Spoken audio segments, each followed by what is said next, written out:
ఒకప్పుడు ఆయనను అసలు స్క్రీన్లో చూస్తే చాలు ఫుల్ నవ్వుకునేవాళ్ళు. అసలు ఆయన కనిపించారు అంటే సినిమాలో సూపర్ కామెడీ ఉంటుంది, కామెడీ ట్రాక్ ఉంటుంది అని ఆయన కోసం సినిమాకి వెళ్ళిన సందర్భాలు కూడా ఉన్నాయి. అటువంటి ఫేమస్ కమీడియన్ మనతో పాటు ఉన్నారు, బాబు మోహన్ గారు.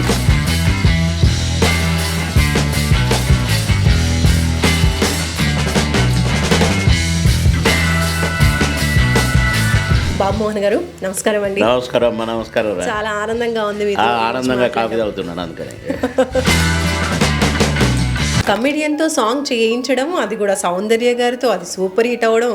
అసలు కమెడియన్ సాంగ్ చేయడం అనేది హీరోయిన్తో బహుశా మీరే అనుకుంటా. ఒక కమెడియన్కు పాట పెడితే ఆ పాటతోనే 100 రోజులు సినిమా ఆడిన చరిత్ర మాత్రం మీదే, మనదే. చినుకు చినుకు అందలతో చిటపట చిరు సౌబడితో చిరంజీవి గారు అడిగారు, ఏమయ్య బాబు మార్నింగ్ తెలుసా?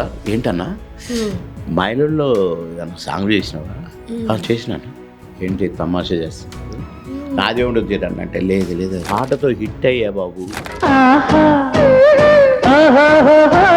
చిరంజీవి గారి ఫాదరు పాట వేయండారు, పక్కన నేను, ఇక్కడ చిరంజీవి గారి నాన్నగారు. ఎన్ని రోజులు చేసావు బాబు? తమాషా చేస్తున్నావా? నమ్మలే. మళ్ళీ ఏమన్నాడు, మళ్ళీ చూశాడు, అప్పుడు కొట్టాడు నతడు. బాగా చేసావు బాబు. అడుక్కున్నోనికి 60 కూరలు, నువ్వు తినేవాడికి 1-2 కూరలు ఇంట్లో అని. అడుక్కున్నోనికి 66, మీరు 6 తగ్గించారేంటి? ఎందుకు, ఏమిటి, ఎలా? ఇంకా ఇప్పుడు పూర్తిగా రాజకీయాలు వదిలేసి మళ్ళీ సినిమాల వైపు కాన్సన్ట్రేట్ చేస్తున్నారు అనుకోవచ్చా? చిక్కిపోయారు. బాబుమోహన్, అమ్మమ్మమ్మ, బాబుమోహన్ గారు నాకు ఈ బాబుమోహన్ వద్దు నాకు. అంటే నా మిస్టేకే. కార్ బ్లాస్ట్ చేస్తారు. మీకు ఇష్టమైతే ఉంచుకోండి, లేకుంటే తీసేసేయండి. అంటే మీరు ఇండస్ట్రీలోకి రావడమే కమెడియన్ కావాలనుకొని వచ్చారా, లేదంటే ఇది కూడా అనుకోకుండా జరిగిపోయిందంటారా? ఏరా ఏదో నాటకం వేస్తున్నావట, హీరో అవుతావురా, కొన్ని విలన్ అవుతావా, ఇంతంతున్నావు. ఎప్పుడైనా మొహం అద్దంలో చూసుకున్నావరా, కొన్ని కమెడియన్ అవుతావురా. Hi viewers, welcome to Mega 9 TV. నేను మానస. ఈరోజు మనతో పాటు ఒక ఫేమస్ సెలబ్రిటీ ఉన్నారండి. ఒకప్పుడు ఆయనను అసలు స్క్రీన్లో చూస్తే చాలు ఫుల్ నవ్వుకునేవాళ్ళు. అసలు ఆయన కనిపించారు అంటే సినిమాలో సూపర్ కామెడీ ఉంటుంది, కామెడీ ట్రాక్ ఉంటుంది అని ఆయన కోసం సినిమాకి వెళ్ళిన సందర్భాలు కూడా ఉన్నాయి. అటువంటి ఫేమస్ కమీడియన్ మనతో పాటు ఉన్నారు, బాబు మోహన్ గారు. ఇప్పుడు మళ్ళీ అద్భుతమైన సినిమాలతో మన ముందుకు రాబోతున్నారు అంటున్నారు. సో మనం చూడాలి ఏమేమి సినిమాలు చేస్తున్నారు, ఇంకా ఎలా ముందుకు రాబోతున్నారు, ఇవన్నీ విషయాల్ని ఈరోజు మనం తెలుసుకునే ప్రయత్నం చేద్దాము, మాట్లాడదాం. బాబు మోహన్ గారు నమస్కారం అండి. నమస్కారం. నమస్కారం. చాలా ఆనందంగా ఉంది. ఆనందంగా కాఫీ తాగుతున్నాను అందుకని. ఫస్ట్ క్వశ్చన్ నేను ఏం అడగాలనుకున్నానంటే, మిమ్మల్ని చూసి చాలా స్లిమ్ అయిపోయారు, చాలా బ్యూటిఫుల్ గా కనిపిస్తున్నారు. చాలా ఏం సీక్రెట్, అసలు ఏం చేస్తున్నారు, ఎందుకు తగ్గారు వెయిట్? 6 months నుంచి తినట్లేదు అంటున్నారు. తినట్లేదు కాదురా, రైస్ను భోజనము అనేదాన్ని ఇట్లా చూడాల. అన్నం ఎందుకు అంత కష్టంగా డైట్ చేస్తున్నారు? ఇష్టంగా? కరే, కష్టంగా ఎప్పుడు ఏ పని చేయలేడు, ఇష్టంగా చేస్తున్నారు. ఇష్టంగా అయితేనే చేయగలుగుతాడు. ఓకే, కష్టమే కానీ ఇష్టంగా. నిజంగా కూడా మేము భోజన ప్రియులం. మేము తినని వస్తువే లేదు అసలు భూమి మీద పుట్టినది ఏదైనా. అన్ని తినేసారు? అన్నీ. ఇక అంటే అడవిలో ఉండేటివి, సముద్రాల్లో ఉండేటివి, చెరువుల్లో ఉండేటివి, వాటి కాడ నుండి. అడవిలో ఉండేటి అంటే మళ్ళీ ఎవరికైనా ఏదైనా డౌట్ రాగలరా? ఇప్పుడు మేకలు, గొర్రెలు అడవుల్లో తిరుగుతాయి కదరా, కదా, అందుకని అడవిలో తిరిగేటి అని కూడా అన్నాను. సో మరి ఇప్పుడు ఇలా మానేయడానికి, టోటల్ డైట్ కాన్సన్ట్రేట్ అవ్వడానికి రీజన్ ఏంటి? చిన్నప్పటి నుండి కూడా మీరు నా ఫస్ట్ పిక్చర్ నుంచి చూడండి, హెల్దీగా ఉంటాను. Class first, school first, games and sports first, అన్ని గేమ్స్ ఆడేవాడిని. Kabaddi, volleyball, kho kho, badminton, table tennis అన్నీ ఆడుతూనే వెయిట్ లిఫ్టింగ్ ఇవన్నీ చేసేవాడిని. అంటే సినిమాలు రోజుకు 5-6 షూటింగ్లు చేస్తూ, 6 షిఫ్ట్లు పనిచేస్తూ, అట్లా ఒక 16-17 సంవత్సరాలు రౌండ్ ద క్లాక్ పనిచేసిన. పనిచేశారు. ఆ నుంచి ఇటు పొలిటికల్ సైడ్ వచ్చేసరికి ఇటు కూడా బిజీ అసలు లంచ్ ఏమో 5ంటికి ఉండేది, డిన్నర్ ఏమో 3ంటికి, తెల్లవారుజామున ఎప్పుడో ఉండేది. కనుక ఈ రెండు కూడా రెస్ట్లెస్ డిపార్ట్మెంట్సే. అవును. కొంచెం ఇర్రెగ్యులర్ ఫుడ్ అవడం వల్ల కొంచెం నాకు బొజ్జ రావటము, కొంచెం కాస్త గజిబిజిగా తయారయ్యటము, కోట రామకృష్ణ గారు ఏమిటి గజిబిజి గుంటేనే బాగుంది అనటము, ఇక దాన్ని అట్లనే పోషించటము, ఇలాంటివి కొన్ని జరిగినాయి.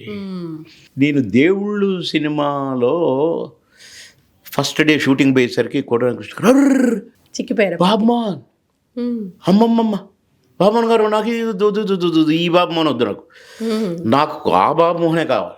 ఓకే. వామ్మో నువ్వేం చేస్తావు అన్నారు. ఏంటి సార్ బాగానే ఉన్నా కదా సార్ అంటే, లేదు లేదు నాకు ఈ బాబుమోహన్ వద్దే వద్దు, నాకు ఆ బాబుమోహన్ కావాలంటాడు. అంటే మళ్ళీ 15 రోజుల్లో నాకు అయి పెట్టి మొత్తం మళ్ళీ కొద్దిగా. అందుకనే నేను దేవుళ్ళ సినిమా చూడండి మీరు, బిగినింగ్ ఒక రకంగా ఉంటాను, మధ్య నుండి ఒక రకంగా ఉంటాను. లావంటే మరీ రావు కాలేకపోయింది కానీ కరెక్ట్గానే ఉంటాను ఆ మిలిటరీ డ్రెస్లో దాంట్లో. అట్లా హెల్త్కి ఇంపార్టెన్స్ ఈ మధ్య కొంచెం మళ్ళీ కాన్సన్ట్రేట్ కొద్దిగా నేను మెయింటైన్ చేయాల్సి వచ్చింది. కఠినంగా కూడా చేయాల్సి అనుకున్నాను, చేశాను. అంటే చేయాల్సిన పరిస్థితి వచ్చింది నాకు. ఓకే. ఇంకా ఇప్పుడు పూర్తిగా రాజకీయాలు వదిలేసి మళ్ళీ సినిమాల వైపు కాన్సన్ట్రేట్ చేస్తున్నారు అనుకోవచ్చా, లేదంటే రెండు ప్యారలల్గా నడిపిస్తున్నారా? ఇప్పుడు ప్యారలల్ తగ్గించి సింగిల్ రూట్లోనే వెళ్తున్నాను. మళ్ళీ మా సినిమా యాక్టింగ్ రూట్ అంటే ఇది సింగిల్ రూటు, ఇది వేరేది కాదండి, ఇది నా వృత్తి. నా వృత్తి. నేను ఉద్యోగిని, ఉద్యోగం రిజైన్ చేసి సినిమా ఫీల్డ్నే వృత్తిగా పెట్టుకున్నవాడిని. కనుక ఇది నా వృత్తి. వ్యవసాయం చేసేవాడు ఎట్లా అయితే ఆ వ్యవసాయ సీజన్లో పోయి అరగదున్నుతాడో, ఎంతటి వాళ్ళైనా చూడండి పొలానికి వెళ్ళి చూసుకుంటారు, అట్లా నేను కూడా ఒకసారి నా సినిమా అని చూసుకున్నాను. సో ఒకటి చూస్తే ఓ సినిమా మంచి సినిమా వచ్చింది నాకు. ఆ షూటింగ్ జరుగుతుంది రామోజీ ఫిలిం సిటీలో. నన్ను చూశాడు డైరెక్టర్, రవితేజ గారు చూశారు. అరే బాబు నేనే ఉండని ఏదో మాట్లాడుకుంటుంటే చూసినా, నేను విష్ చూసినా కానీ నా షూటింగ్ వాళ్ళలో నేను ఉన్నాను. డైరెక్టర్ గారు రానే వచ్చారు, అడిగారు ఇట్ట సంగతి. ఒక 2 days హీరోలు దీనికి ఎవరైతే బాగుంటుందో అనుకుంటున్నాము, నువ్వు పర్ఫెక్ట్, ప్లీజ్ అడే భలేవారు సార్, చేద్దాం అంతే, మీకు ఎందుకు ఇక్కడ అడ్జస్ట్మెంట్ చేసుకుంటా కదా నేను అని చేశారనమాట. అట్లా ఒకటి ఒప్పుకుంటే 10 వచ్చినాయి. Okay, super. ఓహో మనకి ఇంకా బాగానే ఉంది టైం, బేరం గిరాకీ బాగానే ఉంది అనుకున్నాను. సరే ఒక 5-6 కంప్లీట్ చేశాను, ఇంకొక 2-3 ఉన్నాయి. అవి చేయాలి కానీ కొద్దిగా నాకు కొంచెం ఇబ్బంది వచ్చి, కొంచెం అంటే నా మిస్టేకే, కాస్త ఇబ్బంది అయినప్పుడు నేను అదే ఆపాలి. డైరెక్టర్ల మాట కూడా డాక్టర్ల మాట కూడా వినలా అని దంచుతున్నాను. ఇది ఎక్కువైంది, కొంచెం పెయిన్ వచ్చింది ఇక్కడ. ఒక పిక్చర్లో అంటే ఇదే తమిళ్ పిక్చర్లో పిల్లలను నేనే పెంచి పెద్ద చేస్తాను. నాకు ప్రతిదానికి అడ్డం వీడు మా మేనమామ అని నన్ను పిల్లను చంపాలనుకుంటాడు, కానీ నేనేమని చంపేస్తాను ఇక. అంటే ఇదంతా ఆ ట్రాక్ తీసేటప్పుడు నేను కారులోంచి పడాలి, కారు బ్లాస్ట్ చేస్తారు. ఆ పడేటప్పుడు కొద్దిగా అసలే కొంచెం బ్యాక్ పెయిన్, అది ఆ బీజేపీ తిరిగి ఆ రోడ్ షోలు చేసి కొంచెం ఇబ్బందిగానే ఉంటూ బెల్ట్ గినబెట్టి గట్టిగా చేస్తున్నాను. అది కొద్దిగా ఎక్కువైంది. దానికోసం ఇంకా రెస్ట్ ఒక 2-3 నెలలు రెస్ట్ తీసుకోమంటే తీసుకోవాలి. సో దానికోసమే ఇప్పుడు డైట్ కూడా చేస్తున్నారా, లేదా మళ్ళీ డైట్కి వస్తున్నాం కాబట్టి కొంచెం మళ్ళీ దానికి అటాచ్డ్గానే డైట్ చేయాల్సి వచ్చింది. ఏదైతే మళ్ళీ హెల్దీగా ఎనర్జెటిక్ గా మళ్ళీ మాకు కనిపించబోతున్నారు. మీరు అంటున్నారు కనుక ఇదే బాగున్నట్టుంది, కంటిన్యూ చేద్దాం అనుకుంటున్నాను నేను. అయితే మీరు 10 సినిమాలు అని అంటే నాకు మళ్ళీ గుర్తొచ్చింది, ఒకప్పుడు కూడా మీరు కంటిన్యూగా ఇలా 10-12 సినిమాలు ఒక్క సంవత్సరంలో చేసిన సిచ్యువేషన్ కూడా ఉందంట. సంవత్సరాలు 10-12 ఇంకా ఎక్కువ, 30-35. అమ్మో, నేను 15 సినిమాలని అనుకున్నాను. అయ్యో, రోజుకు 6 సినిమాలు, 6 షూటింగులు పర్ డే. టైంకి తినడం, నిద్రపోయేది ఏదైనా ఉండేదా అప్పుడు అసలు? ఈ షూటింగ్ నుంచి ఆ షూటింగ్ పోయే లోపే కప్పులో కర్డ్ రైస్ రెడీ ఆడ దిగే లోపల ఆ డ్రెస్సులో దిగేది. ఆ లోపే తినడం. రౌండ్ ద క్లాక్ నిద్ర ఎక్కువ చైర్లోనే ఆ 15 సంవత్సరాలు 16 సంవత్సరాలు నిద్ర కూడా తక్కువే. ఆరో షిఫ్ట్ ఎప్పుడు అడగరే మార్నింగ్ 4 to 6 ఆరో shift. Oh my god. Megastar నా అన్న నా చిరన్న నా బంగారన్న కూడా 4 to 6 షూటింగ్లకు వచ్చాడు. ఓ ఎంత బాధపడ్డాడో చిరన్న. ఆయనతో పనిచేసిన పని బాధపడ్డాడు. గురించి వాడిని చూసి ఇట్లా ఎలా అనిపించేది ఆయనతో వర్క్ చేసినప్పుడు? ఇట్లా చూశాడు చిరన్న. షూటింగ్ వచ్చేదా బా? అవునన్నా అనేవారా? ఎట్లా చేస్తున్నారు బాబు అన్నాడు. ఆయన కూడా చేసేది రౌండ్ ద క్లాక్. ఓకే. ఎన్ని సినిమాలు చేసేవాడు చిరన్న బిగినింగ్లో. స్టార్టింగ్లో 10-12 సినిమాలు ఒక హీరో రిలీజ్ అవ్వటం అంటే అందులో ఆయన ఎన్ని ఫైట్స్ వీడ్స్, కాలుకు దెబ్బ తగిలి ఒకసారి ఫ్రాక్చర్ అయ్యి ఒక షూటింగ్లో ఆ ఫ్రాక్చర్తోనే సాంగ్ చేశాడు. నేను చిన్న షూటింగ్లు చూడటానికి పోయేది. హైదరాబాద్లో ఏదైనా షూటింగ్ జరుగుతుంటే చిరంజీవి గారిది చూడటానికి పోయేటాను నేను. ఓకే. కోడి రామకృష్ణ గారి షూటింగ్ ఒకటి, చిరంజీవి గారి షూటింగ్లు ఏమైనా జరుగుతుంటే పోయి చూసుకుంటూ నిలబడేవాడిని. ఓకే. అంటే మీ ఫేవరెట్ అనుకోవచ్చా? మీ ఫేవరెట్ హీరోలు అప్పట్లో ఎవరు? అయ్యో అప్కమింగ్ వాళ్ళు అందరిని కూడా నేను ప్రేమించినోడ్నే.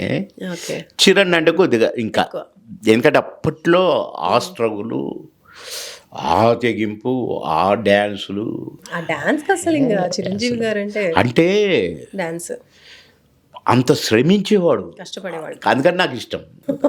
ఇప్పుడు సాంగ్స్లో అప్పట్లో ఒక కమెడియన్కి మంచి కామెడీ ట్రాక్ అనేది ఉండేది, కానీ కమెడియన్తో సాంగ్ చేయించడం, అది కూడా సౌందర్య గారితో, అది సూపర్ హిట్ అవ్వడం, అసలు కమెడియన్ సాంగ్ చేయడం అనేది హీరోయిన్తో బహుశా మీరే అనుకుంటా, ఆ క్రెడిట్ మీకే దక్కుతుంది. లేదు దాని తర్వాత కొంతమంది చేస్తారు కానీ ఫస్ట్ మేబీ మీరే.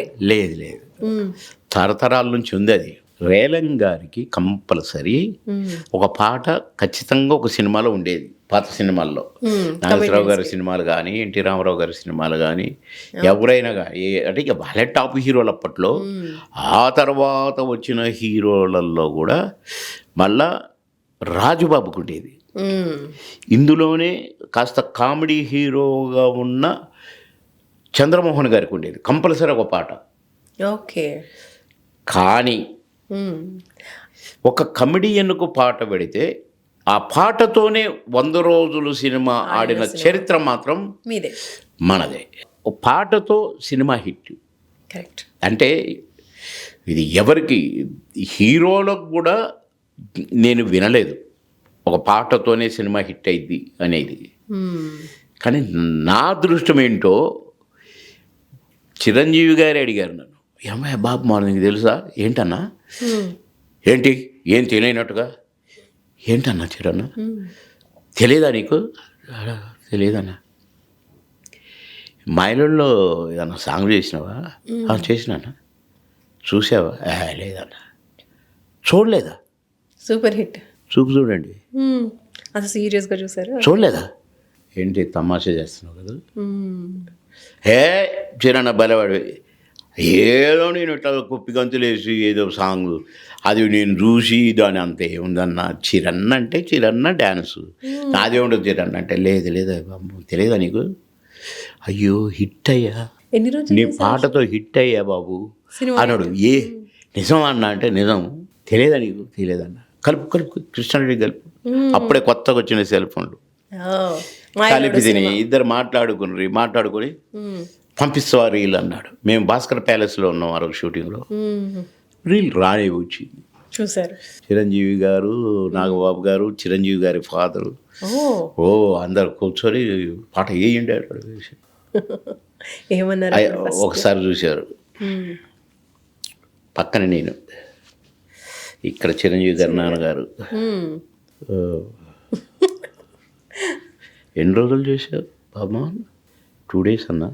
కాకపోతే ఒక రోజు నైట్ 12 వరకే చేయగలిగిన, 2వ రోజు తెల్లవారి దాకా చేస్తే అయిపోయింది. ఏంటి తమాషా చేస్తున్నావా?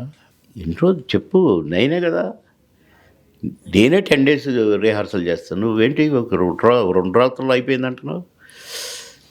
నిజమన్నా కృష్ణుడు అని అన్నాడు. కానీ నమ్మలే. మళ్ళీ వేయమన్నాడు. మళ్ళీ చూశాడు. ఓకే. అప్పుడు కొట్టాడు నా తరపు, బాగా చేసావు అప్పుడు అన్నాడు. ఓ సూపర్. అంటే చిరణ్ అంత మెచ్చుకోవడం అంటే ఎందుకంటే డ్యాన్స్తోనే అవును. మెగా అయింది అన్న. నేను డ్యాన్స్తోనే అంట. ఒక డ్యాన్స్ చాలు. ఆయన యాక్షన్, ఆయన తెగింపు, ఆయన ఫైట్స్ ఎంత ఫెరోసియస్గా ఫైట్స్ చేస్తారు సార్ చిరణ్. డ్యాన్స్ చేసేటప్పుడు కూడా కానీ ఫెరోసియస్గా చేసినట్టుగా ఉంటుంది. ఎక్స్ప్రెషన్స్ కసితో చేసినట్టు ఉంటుంది తప్ప ఏదో రిహార్సల్ చేసి అట్లా ఉండదు చిరణ్. అది అసలు ఇట్లా అసలు ఆ ఫైట్స్లో కూడా ఇట్లా అంటాడు. అవన్నీ చాలా నాకు ఇష్టమైన భంగిమలు అవన్నీ. అండ్ ఆ పాట మీరు సౌందర్య గారితో కలిసి చేశారు. సో తనతో వర్కింగ్ ఎట్లా అనిపించింది అని? బంగారు పాప అని పిలుచుకునేది నేను. ఓ అది చూసి కృష్ణవంశీ ఏమో మీ అమ్మాయి కదా, మీ ఇష్టం వచ్చిన పేరు పెట్టుకో అన్నాడు సినిమాలో. నాకేమో కూతురుగా నేను పెంచుకున్న కూతురు. ఇది అంతఃపురం సినిమాలో బంగారు పాప అని పిలిచేది. ఓకే. కనుక బంగారు పాపనే పెట్టాను సినిమాలో. అట్లా అప్పటికి ఆ మాయలోడు కాడికి వచ్చేసరికి స్టార్ కాలేదు ఇంక అమ్మాయి. ఫస్ట్ పిక్చరు మనవరాలు పెళ్ళి, అది మేము మెడ్రాస్లో చేస్తున్నాము. ఓకే. అప్పుడే అమ్మోరు క్యారెక్టర్ కోసం వెయిట్ చేస్తున్నారు. వీళ్ళు చూస్తున్నారు. అప్పటికి ఒక 70 కాలేజీల దగ్గర అమ్మాయిల్ని పొద్దున్నే పోయి చూసేది కోటరామకృష్ణ గారు, శ్యాంబాబు గారు, ఏ అమ్మాయి బాగుంటుంది. నాకు అది గుర్తొచ్చి సౌందర్యం చూడ, అరే భలే ఉందే, ఇలాంటి అమ్మాయి కోసమే చూస్తున్నారు. బాగా క్యూట్గా చక్కగా ఉంది, ఇన్నోసెంట్ ఫేస్ అని 2 స్టిల్స్ తీయించుకొని తిరుపతిలో షూటింగ్ చేస్తున్నా. ఒకసారి ఇదే మనవరాలు పెళ్ళి. నైట్ ఈవినింగ్ ట్రైన్ ఉంటుంది 6 o'clock. దాంట్లో పోయి నేను ఫోటోలు శ్యాంబాబు గారి ఇంట్లో ఇచ్చి వచ్చినాం. పొద్దున్నే చూస్తే నాకు ఎదురొస్తున్నారు. అరే తెల్లారిసరికి కోటరామకృష్ణ గారు, శ్యాంబాబు గారు తిరుపతి ఎట్లా వచ్చారు వీళ్ళు? అసలు నేను అది ఇది తెలుసుంటే నేను మెడ్రాస్ పోకపోదును కదా. నేను పోయి నానా ఇబ్బంది పడుకుంటూ మళ్ళీ పొద్దున్నే షూటింగ్ అని వచ్చిన. అదేంటన్నా మీరు ఇటు వస్తున్నారేం సార్ అంటే, నీకోసమే. నా కోసం సార్? నేను అనవసరంగా ఇంటికి పోయి వచ్చాను సార్ అంటే, తెలుసు ఫోటోలు ఇచ్చి వచ్చినావు కదా, మేము వచ్చాము, అమ్మాయిని చూసాము, అమ్మాయిని ఓకే చేసామన్నారు. అర్రే సార్ నేను బాగుంది కదా సార్, బాగుంది కదా సార్ అని కోటరామకృష్ణ గారు చంపేద్దాం అనుకుంటూ ఇద్దరు అన్నారు, వెళ్ళిపోయారు. కట్ చేస్తే ఏంటి, అమ్మోరు సినిమా ఫస్ట్ రిలీజ్ అయింది అమ్మాయి లైఫ్లో. సెకండ్ పిక్చరు మనవరాలు రిలీజ్ అయింది. Third picture Rajendrudu Gajendrudu. Fourth picture Mayalodu. Super, అన్ని హిట్స్ ఇంకా తనకి. అట్లా అమ్మాయి అదృష్టం. అంటే మనవరాలు పెళ్ళి హిట్ కాదు కానీ యావరేజ్. కానీ ఫస్ట్ పిక్చర్ అంటే అదే మనవరాలు పెళ్ళి ఫస్ట్ రిలీజ్ అయింటే ఫస్ట్ ఫ్లాపు, సెకండ్ అమ్మోరు అందరు. కానీ ఫస్టే అమ్మోరు అమ్మాయికి రాసి పెట్టింది. సూపర్ సక్సెస్ అలా వచ్చింది, సూపర్ హిట్. అంటే ఈ మనవరాలు పెళ్ళిని ఎవరు పట్టించుకోలేదు. రెండో సినిమా కింద రాజేంద్రుడు గజేంద్రుడు మాది హిట్. మూడో సినిమా మాయలోడు హిట్. అందులో మాయలో సాంగ్తో సూపర్ అసలు. ఇక ఇదంతా ఇక పెద్ద దానికి ఒక చరిత్ర ఉంది. మళ్ళీ ఇవన్నీ ఉన్నాయిలే. ఇంకా మరి ఇంత సక్సెస్ఫుల్గా చక్కగా మీరు వర్క్ చేస్తున్నారు. ఎక్కువగా మీరు మీ కాంబినేషన్ ఎట్లా అంటే కోట శ్రీనివాస్ గారితో చాలా అద్భుతంగా పండేది అసలు. ఆ సినిమా దాసరి గారి సినిమా అయితే అసలు, అంటే అప్పటికి కూడా మీకు మంచి పేరుంది యాజ్ ఎ కమెడియన్గా.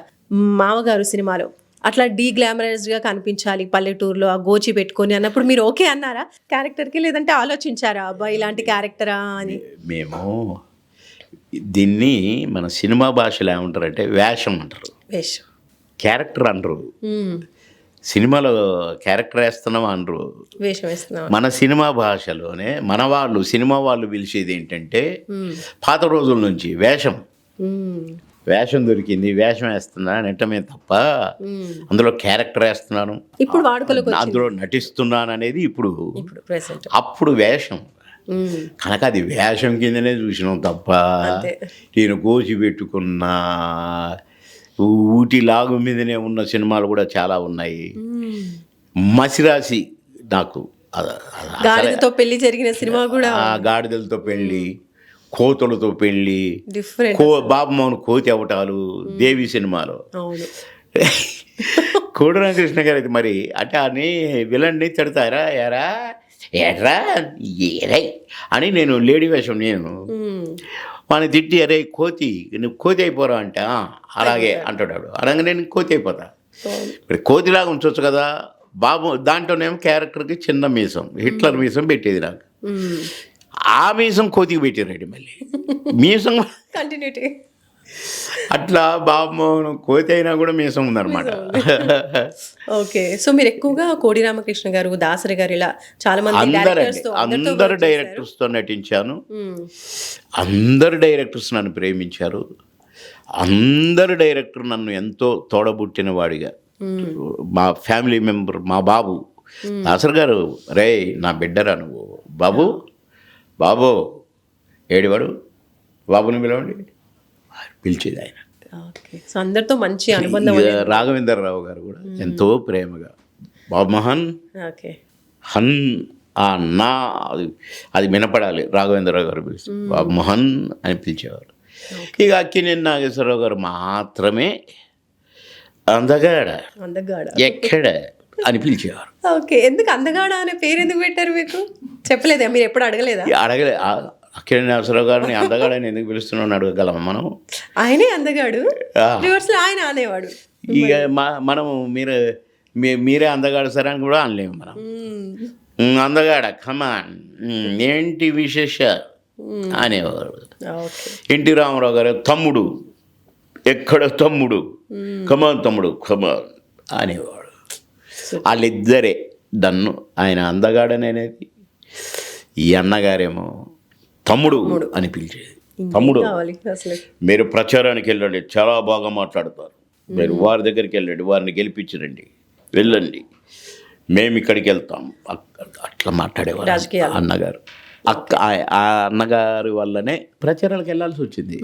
మరి రాజకీయాలకు జాయిన్ అవ్వడం అదే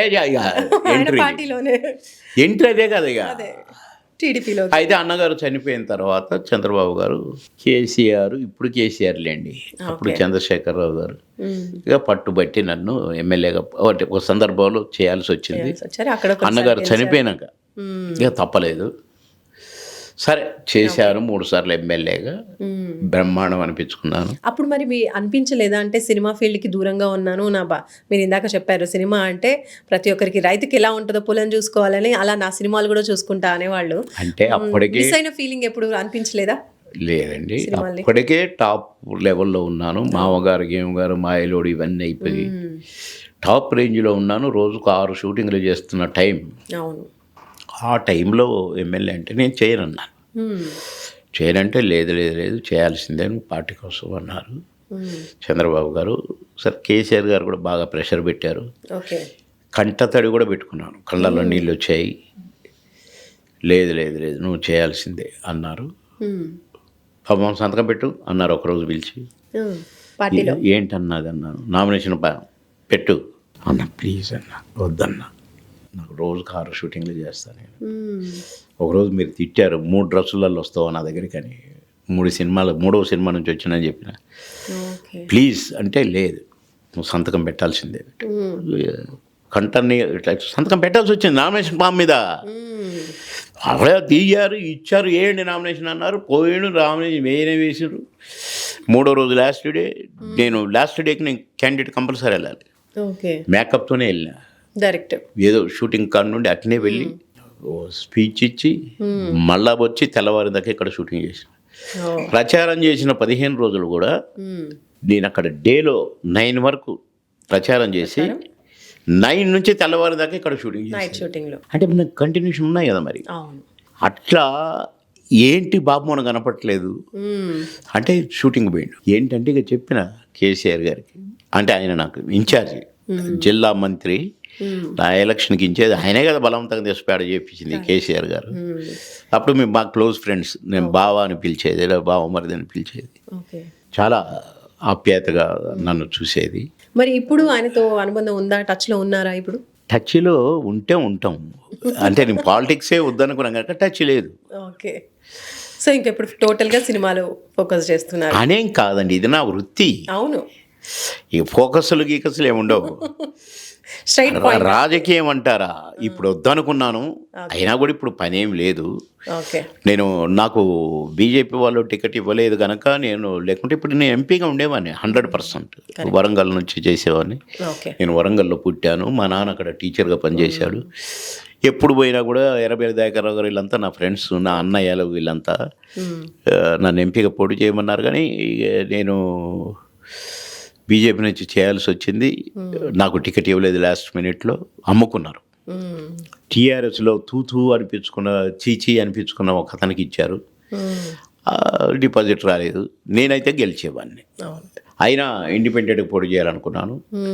కానీ అదే చెప్పాను కదా, కొంచెం ఆరోగ్య పరిస్థితి వద్దు అన్నారు డాక్టర్స్ కూడా.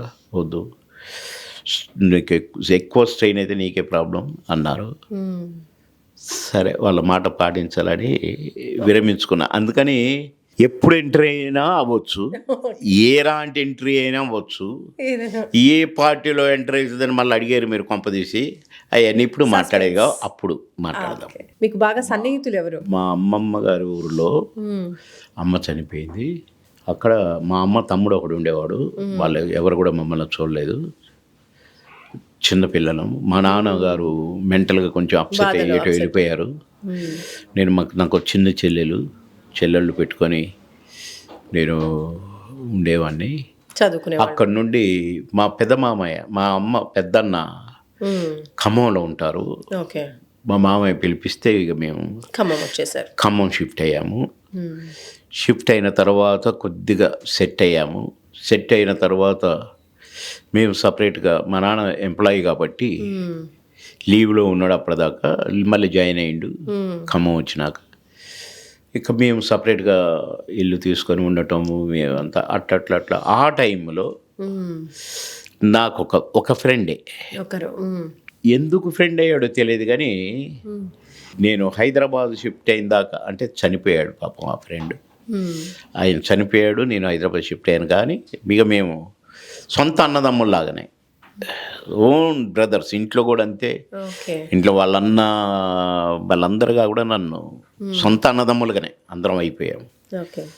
వాళ్ళ పెదనాన్న కొడుకులు, చిన్నాన్న అందరం కూడా అన్నదమ్ములం అయిపోయాము. ప్రభాకర్ అతని పేరు.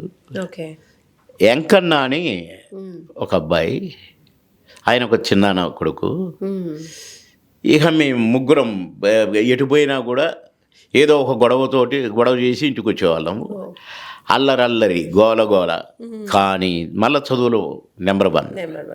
ఆ సినిమాలు చూడటము, మమ్మల్ని కూడా టికెట్ అడగకూడదు, డైరెక్ట్గా వెళ్ళి జరుగురా అడుగుంటూ పోయి సినిమాలు చూడటము, అవన్నీ ఇక అదొక హిస్టరీ. సినిమాలు అంటే చాలా ఇష్టంగా చూసేవాళ్ళం కదా.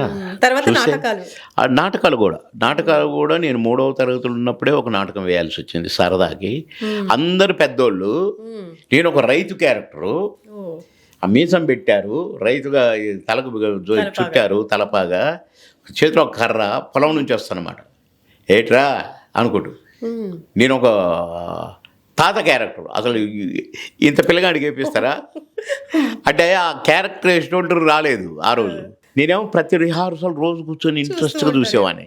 అందరి క్యారెక్టర్లో బైహార్డ్ అయినాయి నాకు. అరే బాబు అందరు డైలాగులు చెప్తాడు కదా, అందుకని మీ క్యారెక్టర్ బాబుతో వేపిద్దాము, డైలాగ్ చెప్తే చాలు కదా, ఆ క్యారెక్టర్ ఉన్నట్టే లెక్క కదా అని. ఏదో ఒక పండగకు సరదాగా ఆ ఊరోళ్ళు, మా అమ్మమ్మ ఊరిలో నాకు రైతు క్యారెక్టర్ వేసి నన్ను నిలబెట్టారు.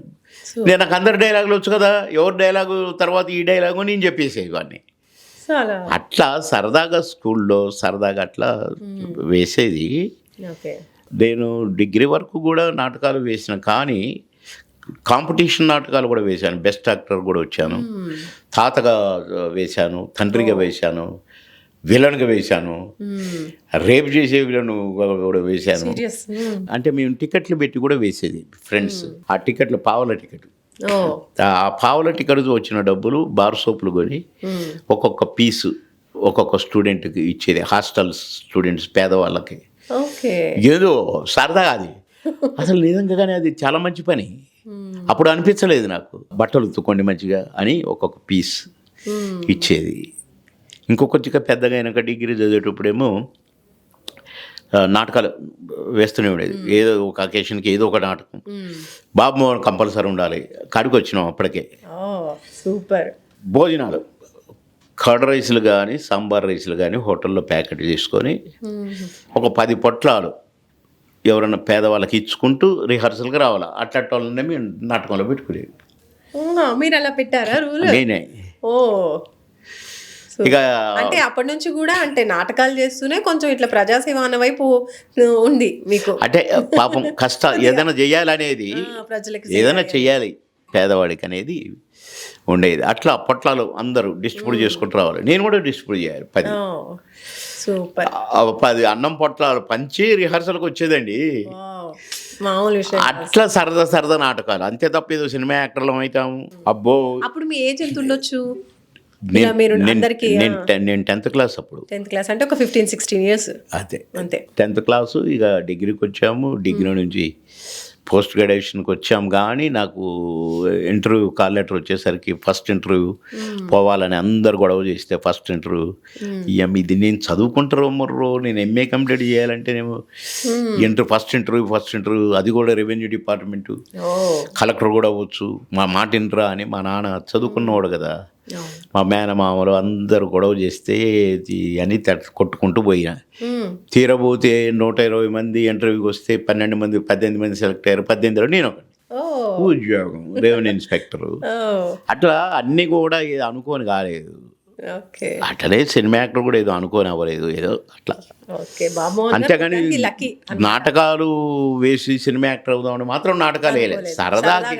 సరదాగా చేసిందే జీవితంలో ఒక పాట అయిపోయింది అనమాట ఇప్పుడు. అండ్ అలాగే మీరు చేసిన పాటల్లో మనం బావలు సయ్యా ఆ సాంగ్ కూడా అసలు ఇప్పటికీ కూడా బావలు సంగ పాట మా పాట కాదు, సిల్క్ స్మిత గారి పాట. అది ఉంటుంది. మీరు ఉంటారు, కోట గారు ఉంటారు, అందరూ ఉంటారు పక్కన. 300 మంది ఉంటాం. 300 మందిలో కోట బాబు మోహన్ కూడా ఒకళ్ళు. బావలు సయ్యానే అంటే మరదలు సయ్యాని మేము అన్నా గంతే. కానీ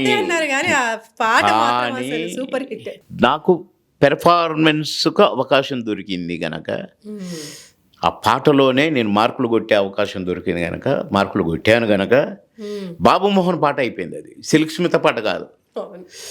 ఎవరైనా బావలసే అంటే బాబు మోహన్ పాట కదా అంటారు. అందుకే నేను అదే అన్నాను. నువ్వనటం వేరురా, నువ్వు యాంకర్ కదా, నువ్వు అంటావు, నువ్వు ఏదైనా తెలుసుకోవాలన్నాను. బాబు మోహన్ సిల్క్ స్మితే అని కూడా అనొచ్చు నువ్వు.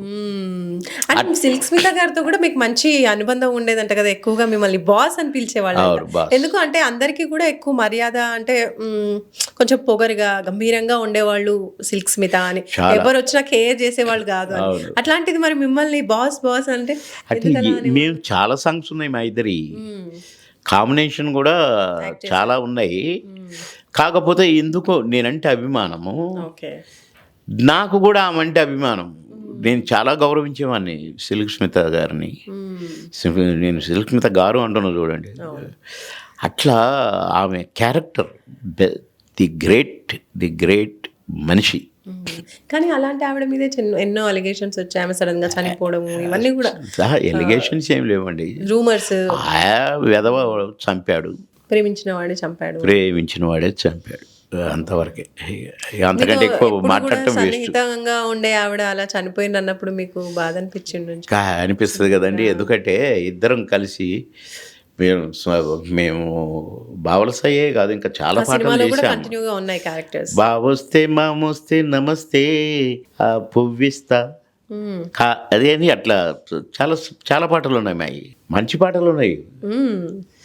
కాకపోతే బావలసయ్య డామినేట్ చేసింది. మేము ఒకసారి ఫంక్షన్కి దుబాయ్ వెళ్తే షాపింగ్ పోదాం రామన్నది. నేను బాస్ నేను రాను బాస్ అన్నాను. అంటే రా నువ్వు నా మాట అంటే సరే పోతే షాపింగ్ చేసుకొని ఆమె వస్తూ గ్లాసెస్ పెట్టుకొని వచ్చింది. ఎట్లున్నాయి బాస్, సూపర్ అన్నా. నేను సూపరా, ఇది ఇట్రా నువ్వు పెట్టుకొని చూద్దాం అన్నది. అది పెట్టుకున్నా, సూపర్ అన్నది. నీకే కొన్నాను బాస్, చాలా బాగున్నాయి నీకు అన్నది. చనిపోయినప్పుడు వాటి చూసి పాపం బాధ అనిపించింది. బాధ అనిపించింది. మెడ్రాస్లో ఒకసారి ఒక షూటింగ్ చేస్తుంటే ఆమె జనంలో వచ్చి నిలబడి ఉన్నది. నాకు తెలియదు ఆమె జనంలో ఉందని, గుర్తుపట్టలేదు నేను. కానీ ఇవి ఏ బాస్ అనేసరికి చూస్తున్నా నేను, అరే డెఫినెట్గా సిల్క్ స్మితే వాయిస్ ఆమెదే అని చూస్తుంటే అందరూ నిల్చొని ఉన్నారు కానీ ఆమెని నేను గుర్తుపట్టట్లేదు. కానీ నా ఎదురుగానే ఉంది. ఓ ఆమెని సివిల్ డ్రెస్లో గుర్తుపట్టడం కష్టం. ఒక షార్ట్ వేసుకుంది, ఒక టీ షర్ట్ వేసుకుంది, వచ్చి జనంలో మామూలుగా నిల్చుంటే ఎలా గుర్తుపడతాం చెప్పండి. బాస్ నేనే అన్నది. బాసులు అన్నా అన్నది. అదే మన ఇల్లు అన్నది. షార్ట్ గ్యాప్లో తీసుకెళ్ళింది, ఇల్లంతా చూపించింది. ఆమె నచ్చిన డ్రెస్సులన్నీ డెకరేట్ చేసి పెట్టింది మంచిగా, కుండలకు గోడకు పెట్టి అన్నీ చేసి పెట్టింది. ఇల్లు ఎంత నీట్గా ఉంచుకుందో. అంటే నేను చెప్పాను కదా, ఒక గ్రేట్ లేడీ. సో అప్పుడప్పుడు వెళ్తుండే వాళ్ళ మీరు సరదాగా? షూటింగ్లనే ఎక్కువగా. ఇంటికి వెళ్ళాను ఒకసారి. వెళ్ళిన ఆ 1 monthలోనే ఈ దుర్వార్త విన్నాం పాపం. కోవై సర్ల గారు బ్రహ్మానందం గారి కాంబినేషన్ అసలు సూపర్ హిట్ కాంబినేషన్. కానీ ఫస్ట్ కోవై సర్ల గారితో ఫస్ట్ మీరు యాక్ట్ చేశారని నేను విన్నాను. కోవై సర్ల నాతోనే ఎక్కువ కాంబినేషన్స్. అండ్ ఫస్ట్ మూవీ కూడా కోవై సర్ల గారిది మీతోనే అని విన్నాను. నాతోనే. బ్రహ్మానందంతో తక్కువ కాంబినేషన్స్. తర్వాత మేమిద్దరం కొత్తగా లవర్స్, డ్యూయెట్లు మాకు అయ్యో చాలా కథ ఉంది మాది. అట్లా సిల్క్ స్మిత కోవై సర్ల నాతోనే కాంబినేషన్ చాలా చేసింది. మేము మా ఇద్దరిది టగ్ ఆఫర్ ఉంటుంది. బ్రహ్మానందం కోవై సర్ల టగ్ ఆఫర్ ఉండదు. ఎందుకంటే బ్రహ్మానంద డామినేషన్ చేసి ఏమే రావే ఇటు అది అట్లా ఉంటుంది. ఏమే రావే అని నేనంటే ఏంట్రా అంటే నా డామినేషన్ ఉంటుంది ఇద్దరిది. నేనే ఏంటంటే ఏంటనేది మా ఇద్దరికి ఇప్పుడు టగ్ ఆఫర్గా ఉంటుంది. చాలా సినిమాలు అట్లా బాగా కాంబినేషన్ ఫస్ట్ మాదే. ఓకే. అండ్ బ్రహ్మానందం గారితో మీ అనుబంధం ఎలా ఉండేది? ఇప్పటికి మాట్లాడుతూ ఉంటారా? సరదాగా కలుస్తూ ఉంటారా? మేమిద్దరం బావ అని పిలుచుకుంటాం. దానికి కొన్ని కారణాలు అనేవి చెప్పకూడదు కానీ ఓకే. అదే నీకు కాంపిటీషన్ కాదు, నువ్వు నాకు కాంపిటీషన్ కాదు బావా అని అన్నాడు. ఓకే. సర్లేరా బావా ఓకే అని నేను అన్నాను. ఓకే. కనుక ఇద్దరం బావ మేము చాలా జోవియల్గా ఉండేది, సరదాగా ఉండేది, కలిసే ఉండేది. నేను బ్రహ్మానందం కోట ఎక్కడున్నా కూడా, ఏ ఊరిలో ఉన్నా కూడా, ఏ లాడ్జ్లో ఉన్నా కూడా మాకు ముగ్గురికి 3 రూమ్లు ఉండేది. కానీ ముగ్గురం ఒకటే రూమ్లో ఉండేది. అయితే బ్రహ్మానందం రూమ్లోనో ముగ్గురం, లేదా బాబు మోహన్ రూమ్లోనో, లేదా కోటగారి రూమ్లోనో. ఈ ప్రొడ్యూసర్లు అనేవారు, మీకు 3 రూమ్లు ఎందుకు సార్, మీరు ఉండేది ఒక రూములనే కదా, తినేది ఒక రూములనే కదా, పడుకునేది ఒక రూమ్లోనే కదా అంటే అదే ఇదే ఆ రూమ్లో అట్లా ఉండాల్సిందే అనేటోళ్ళం. ఎందుకంటే మార్నింగ్ తయారై హడావుడిగా త్వరగా తయారు కావాలంటే మళ్ళీ మేము ఎవరి రూమ్ కాళ్ళకి పోవాల్సిందే కదా. అందుకని అట్లా ఏదో ప్రొడ్యూసర్ని లాస్ట్ చేద్దామని టైం మళ్ళీ ముగ్గురం టెన్షన్గా పొద్దున్న 7 గంటలకు షార్ట్ అంటే 7 గంటలకు ఉండేది. ఇంకా దుర్మార్గం ఏంటంటే మేము అటెండ్ చేసి పడుకునే కానీ మా కోటన్న పడుకునేటోడు కాదు. తెల్లవారుజామున బండినా మాకంటే ముందు లేచి లేవండ్రా అనేవాడు. అదేందో చిత్రం మా కోటనది. తెల్లవారు అంటే రాక్షసుడని పేరు పెట్టినాం అందుకనే. ఈ మధ్య ఏమన్నా కలిసారా ఆయన కోట శ్రీనివాసరావు? ఈ మధ్య ఒక ఆయనకే సన్మానము, నన్ను రమ్మంటే వెళ్ళాను. కాసేపు గోల చేసి, గోల ఉంటుంది కదా, ఆడుకున్నాం కాసేపు. మళ్ళీ మీ ఇద్దరు కాంబినేషన్ లో సినిమాస్ ఉన్నాయా ఇప్పుడు చేస్తున్న సినిమా? ఆయన అంటుండండి నేను రెడీ రా ఎప్పుడు చేద్దాం రా అంటున్నాడు. మేము కూడా రెడీ అన్నాం. ఆ ఫంక్షన్ లో ఎవరు పిలవట్లేదురా, నేనైతే రెడీగా ఉన్నా అంటే నేను కూడా రెడీగా ఉన్నా అన్నా. సో క్యారెక్టర్ పడాలి, ఉన్నారు కాబట్టి మంచి క్యారెక్టర్ రావాలి. సో బ్రహ్మానందం గారితో కూడా కాంబినేషన్స్ ఎక్స్పెక్ట్ చేయొచ్చా ఫ్యూచర్లో? ప్రొడ్యూసర్లు డైరెక్టర్లు పెట్టుకోవాలి. మరి వాళ్ళకేమో జబర్దస్తుల్లో వాళ్ళు వీళ్ళే నచ్చుతున్నారు, మేము నచ్చట్లేదు. మాకు ప్రజాదరణ మాత్రం 1% తగ్గలేదు. వాళ్ళు చూసుకోవచ్చు. ఏదైనా ఫంక్షన్ పెట్టి మమ్మల్ని పిలిస్తే మాదే ఉంటుంది, వాళ్ళదే ఉంటుంది. కానీ మేము గుంజుకునేటివి కాదు కదా, ఇస్తే చేసేటివి. మేము రెడీగా ఉన్నాం, ఇస్తే రెడీ. మేము ఏనాడు ఏ ప్రొడ్యూసర్ని డిమాండ్ చేసి ఇంత ఇస్తేనే షూటింగ్కి వస్తాం, లేక డబ్బులు ఇస్తేనే షాట్కి వస్తాం అని మేము ఎవ్వరిని అనలేదు. ఏమో ఇప్పుడు అంటుండ్రట, షూటింగ్కి పోయి డబ్బులు ఇస్తేనే షాట్కి వచ్చేది తెమ్మను పిల్లల ప్రొడ్యూసర్ని. మేము ఆ ప్రొడ్యూసరు ఆయన్ని మీ ఇంటటి పదాలు వాడలేదండి. ప్రొడ్యూసర్ అంటే దేవుడు. ప్రొడ్యూసర్ గారు అక్కినేని నాగేశ్వరరావు గారు కూడా దేవునికి దండం పెట్టను, ప్రొడ్యూసరే దేవుడు అని అన్నారు. అట్లనే ఎన్టీ రామారావు గారు నాన్న నా దేవుడు, ప్రొడ్యూసరే దేవుడు అన్నాడు. మేము దేవుళ్ళ కిందనే లెక్క మాకు ప్రొడ్యూసర్. కానీ ఈ కొత్తగా వచ్చేటోళ్ళు ఆయన విలువ ఏడా ప్రొడ్యూసరు, మేము అట్లా ఎవరిని అనలేదండి. మేము ప్రొడ్యూసర్ గారు అనేవాళ్ళము. అసలు ప్రొడ్యూసర్ అనే పదం మేము ఎక్కడ ఎత్తేటోళ్ళం కాదు, అన్నదాత కిందే లెక్క. ప్రొడ్యూసర్ షూటింగ్ కాడికి వస్తే దగ్గరికి పోయి కూర్చొని విష్ చేసి మాట్లాడి వచ్చేటోళ్ళం. కానీ ఇప్పుడు ప్రొడ్యూసర్కి విలువ లేదని వింటున్నాను, మరి ఎవరు పట్టించుకోరని వింటున్నాను, ఊరికే డబ్బులు పెట్టేటోడే ప్రొడ్యూసర్ అని వింటున్నాను. సరే, అది నేను విన్నది చెప్పాను, నేనేదో సృష్టించి చెప్పట్లేదు సుమా. నిజమో అబద్ధమో కూడా నాకు తెలియదు అది. కానీ ప్రొడ్యూసర్ అనేవాడు దేవుడు అంతే. ఎందుకంటే 24 క్రాఫ్ట్స్, ఈ 24 క్రాఫ్ట్స్లో పనిచేసే వాళ్ళంతా సినీ వర్గం, సినీ వర్కర్స్. ప్రొడక్షన్ వాళ్ళు కావచ్చు, డ్యాన్సర్స్ కావచ్చు, ఫైటర్స్ కావచ్చు, డైరెక్షన్ డిపార్ట్మెంట్ కావచ్చు, ఈ రకరకాల డిపార్ట్మెంట్స్ ఇవన్నీ కలిసే 24 క్రాఫ్ట్స్. వీళ్ళందరూ కూడా రోజు కూలీలే. పని చేస్తేనే పొట్ట, సినిమా ఉంటేనే పని చేస్తేనే సినిమా కాదు, పని చేస్తేనే రెక్కాడితేనే డొక్కాడుద్ది. కనుక వాళ్ళకు పని దొరకాలి. వీళ్ళు వేరే పనికి వేరే దగ్గర పని చేయడానికి పనికి రారు. సినిమా పని అయితేనే, ఆ పని అయితేనే. మిషన్ కుట్టాను కాస్ట్యూమర్ అంటారు. కాస్ట్యూమ్స్ ఇక్కడ కాస్ట్యూమ్స్ కుట్టడానికే పనికి వస్తాడు, బయట దుకాణం పెట్టుకుని కుట్టడు. అట్లనే డాన్సర్స్ ఉన్నారు, ఇక్కడ డాన్సర్స్గా మాత్రమే పనికి వస్తారు, కానీ రోడ్డు మీద డ్యాన్స్ చేయడానికి పనికిరారు. అలానే ఫైటర్స్ ఉన్నారు. కృష్ణానగర్లో నేను ఫైటింగ్లు చేస్తానంటే ఎవడన్నా చేయనిస్తారా? తన్ని ఎలా కొడతారు పోలీసులు, అవునా కాదండి? కానీ సినిమాల్లో ఫైట్స్, వీళ్ళందరికీ సినిమా 6 నెలలు ఉంటే 6 నెలలు, సంవత్సరం ఉంటే సంవత్సరం, 3 సంవత్సరాలు అన్నం పెట్టేవాడు ప్రొడ్యూసర్. నువ్వు ఎన్ని రోజులైనా షూటింగ్ చేయి, ఏ డైరెక్టర్ అయినా సరే, అన్ని రోజులు పొద్దున్న టిఫిన్ ఉండాల్సిందే, మధ్యాహ్నం 1 o'clock షార్ప్ బ్రేక్ అనగానే భోజనం రెడీ, సాయంత్రం 3-4 కాగానే టీ బ్రేక్ రెడీ, ఏదో స్నాక్స్ గీక్స్ టీ. ఒకవేళ 9 దాకా షూటింగ్ అంటే 7 గంటలకల్లా భోజనం రెడీ. ఆయన గారు ప్రొడ్యూసర్ అంటే అన్నం పెట్టే దాత. ఎంతమందిని, 200-300 మందిని డైలీ పోషిస్తాడు. ఎంతటి పుణ్యపురుషుడైనా ఆ ప్రొడ్యూసరు. కానీ అలాంటి వాళ్ళను ఏ ప్రొడ్యూసర్ లేడా ఇవన్నీ మాట్లాడితే కరెక్ట్ కాదని మేము గౌరవించే వాళ్ళం అండి. అందుకని మమ్మల్ని దూరం పెడుతున్నారేమో ఇప్పటి డైరెక్టర్లు అదే అనిపిస్తుంది. హ్యాపీగా ఫీల్ అవుతారు కదా, అంటే ఫీల్ అవ్వాలి కదా, అవ్వట్లేదు కదా, అవ్వట్లేదు అని చెప్తున్నాను నేను. సో మీరు చాలా ఇయర్స్ నుంచి అప్పటి నుంచి చూస్తున్నారు సినీ ఇండస్ట్రీని, అండ్ ఇప్పుడు టెక్నాలజీ ఇప్పుడు ఒక 15 years నుంచి చాలా డ్రాస్టిక్ చేంజ్ అయితే వచ్చేసింది. సో మాకు తెలియదండి, సినిమానే, కెమెరా ఉంటుంది, రీల్ ఉంటుంది, సేమ్ యాక్టింగ్ అంటారు. యాక్టింగ్ మేకప్ లేకుండా కూడా ఇప్పుడు యాక్టింగ్ చేస్తున్నారు.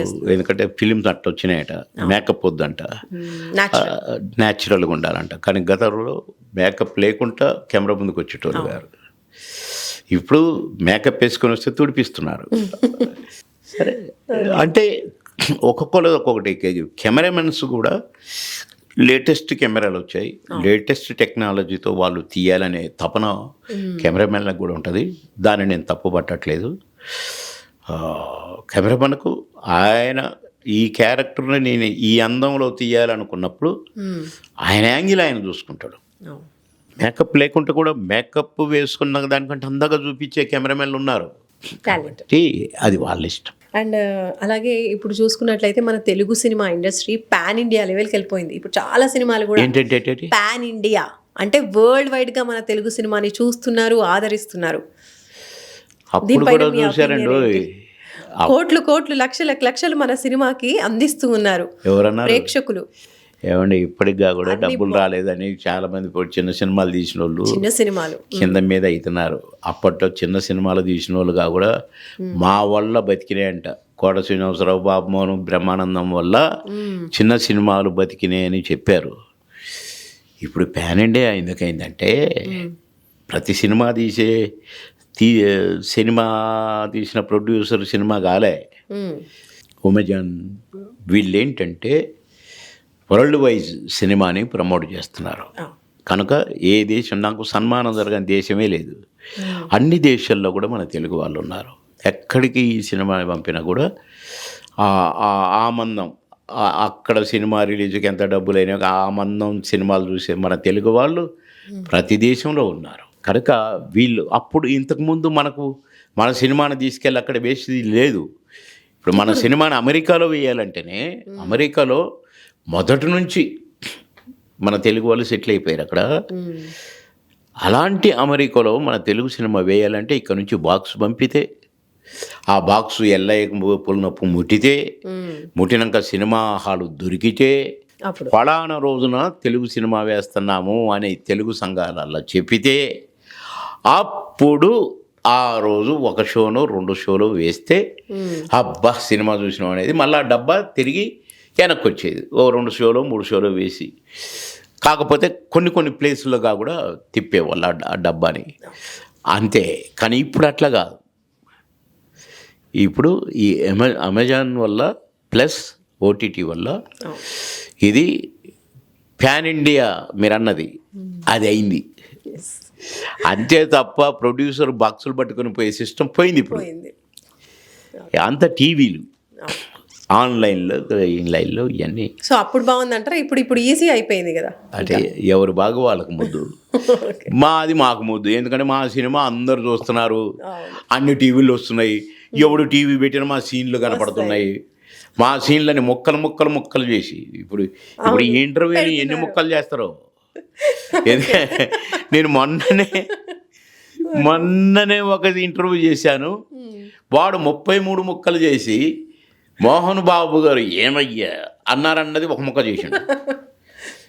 నీ అంత చూస్తానని నేను ఇది చెప్పిన దాన్ని తెచ్చి దీనికి అతికిచ్చి అంత చూస్తానని కలిపాడు. ఇంకొకటి కలిపి 3 కలిపి హెడ్లైన్స్ పెట్టాడు. ఎవడో వెధవ. అంటే నేను మాట్లాడిన ఉద్దేశం వేరు మోహన్ బాబు నాతో విషయంలో. ఏమయ్యా బాబు మోహన్ మాట్లాడవయ్యా అన్నాడు నన్ను ఎన్టీ రామారావు గారి ముందు. అమ్ము ఏంటన్నా నువ్వు మాట్లాడు, మాట్లాడవయ్యా నేను చెప్తున్నా అన్నాడని చెప్పబోయినాడు. దీన్ని ఏమయ్యా బాబు మోహన్ అనేది అన్నాడు బాగానే ఉంది. కింద మాత్రం నీ అంతు చూస్తా అట్లాంటివి ఏదో పదాలు పెట్టి పారేసి. అంటే ఈ ముడ్డా కొడుకులు ఎందుకు ఈ ఇంటర్వ్యూ లాగా చూసుకోవచ్చు కదా. అందుకనే బంద్ చేసినప్పుడు 6 నెలల నుంచి టీవీలకు ఇంటర్వ్యూలు ఇవ్వట్లా.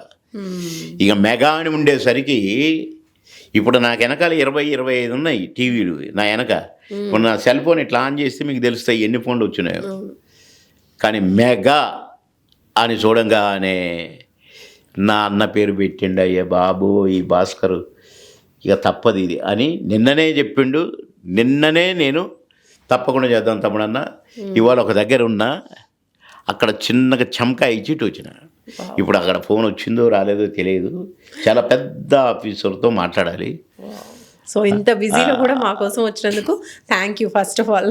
భాస్కర్ మాయ అంత మాయ అనే ఒక పాట ఉంది కదా, అట్లా వేసాడు. ఇట్లా కాస్త గీడబడ్డాను. ఓకే. మీరు సినిమాకి కూడా డిఫరెంట్ ఉంటుంది క్యారెక్టర్. సో దానికి మీ వర్కౌట్ అంటే ఇంట్లో వర్కౌట్ ఎలా చేసుకునేవాళ్ళు? ఎలా ఇంట్లో ప్రాక్టీస్ కాదు కానండి, చేసేవాళ్ళు? అక్కడ క్యారెక్టర్ మేము స్పాట్కి వెళ్ళిన దాకా క్యారెక్టర్ ఏంటో మాకు తెలియదు. మేము తెలుసుకునేటోళ్ళం కూడా కాదు. కథ చెప్పు, మా క్యారెక్టర్ ఏంటో చెప్పు. ముందుగా ఎందుకంటే చెప్పేవాళ్ళు కాదు. రోజుకి 5-6 షూటింగ్లు పరుగులే. ఓకే. ఆ షూటింగ్ కాడి ఆ డైలాగ్ ఏంటి, అదే సరే సరే సరే ఏమిటి, ఓకే ఓకే అంతే ఓకే. అన్న నీ డైలాగ్ చెప్పు, ఇదిరా ఇట్లా అలాగే నేను ఇట్లా అన్నా బాగానే ఉంటుందిరా అను, ఇగో అరే నువ్వు ఇట్లా అంటాను కదా నేను ఇట్లా అంటా అని కోటగారు నేను మాకు మేమే మార్చేసి ఏమన్నా పెట్టేది ఉంటే ఇటు తీసి అటు పెట్టి అటు తీసి ఇటు పెట్టి మళ్ళా రైటర్ రాసిన డైలాగ్ మొత్తం అక్కడే ఉండేది. దాన్ని మేము ఉచ్చరించే పద్ధతిని ఇటు తీసి ఇటు పెట్టి ఇప్పుడు అట్లయితే అన్నా అని తీసుకునేటోళ్ళం. అట్లా మాకు మేము కొద్దిగా క్రియేట్ చేసుకునే వాళ్ళం. దానికి డైరెక్టర్లు కూడా కొద్దిగా మాకు దానికి అట్టగా ఇంకో కొంచెం ఇట్లా అని మాకు ఫ్రీడమ్ ఇచ్చేవాళ్ళు.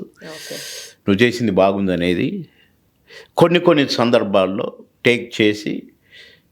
టేక్ ఓకే అన్న తర్వాత ప్లీజ్ ఒక్కటి చేద్దాం, చాలా బాగుంది, ప్లీజ్ ప్లీజ్ ప్లీజ్ ప్లీజ్ నేను చేస్తా, మీకు ఇష్టమైతే ఉంచుకోండి లేకుంటే తీసేసుకోండి అది చేస్తే డబ్బింగ్ పోయేసరికి నేను రెండోసారి చేసిందే ఉండేది అక్కడ. అట్లా ఎన్నో సినిమాలు బావమృతిలో కోట శ్రీనివాసరావు గారు ఊరేసుకుంటారు ఒక సీను. ఆ సీను షూటింగ్ అయిపోయింది కానీ నాకు తృప్తి కలగలేదు. ఆ సీను మొత్తం హాఫ్ డే తీసాం, షూటింగ్ జరిగింది అది హాఫ్ డే, మార్నింగ్ 7 to 1. అది నేను రీషూట్ చేయమంట. ప్రొడ్యూసర్ ఒప్పుకోడు అంటే ఎట్లా ఒప్పుకుంటారు? హాఫ్ డే అంటే చాలా నష్టము, ఎందుకంటే యూనిట్ హాఫ్ డే మళ్ళా చేయాలి. అండ్ అప్పుడు రీల్స్ ఉండేవంట కదా, reels film waste, time waste, production cost పెరుగు, నో అంటే నో అన్నారు. డైరెక్టర్ కూడా బాబు ప్రొడ్యూసర్ గారు ఒప్పుకుంటే నాకు అభ్యంతరం లేదన్నాడు.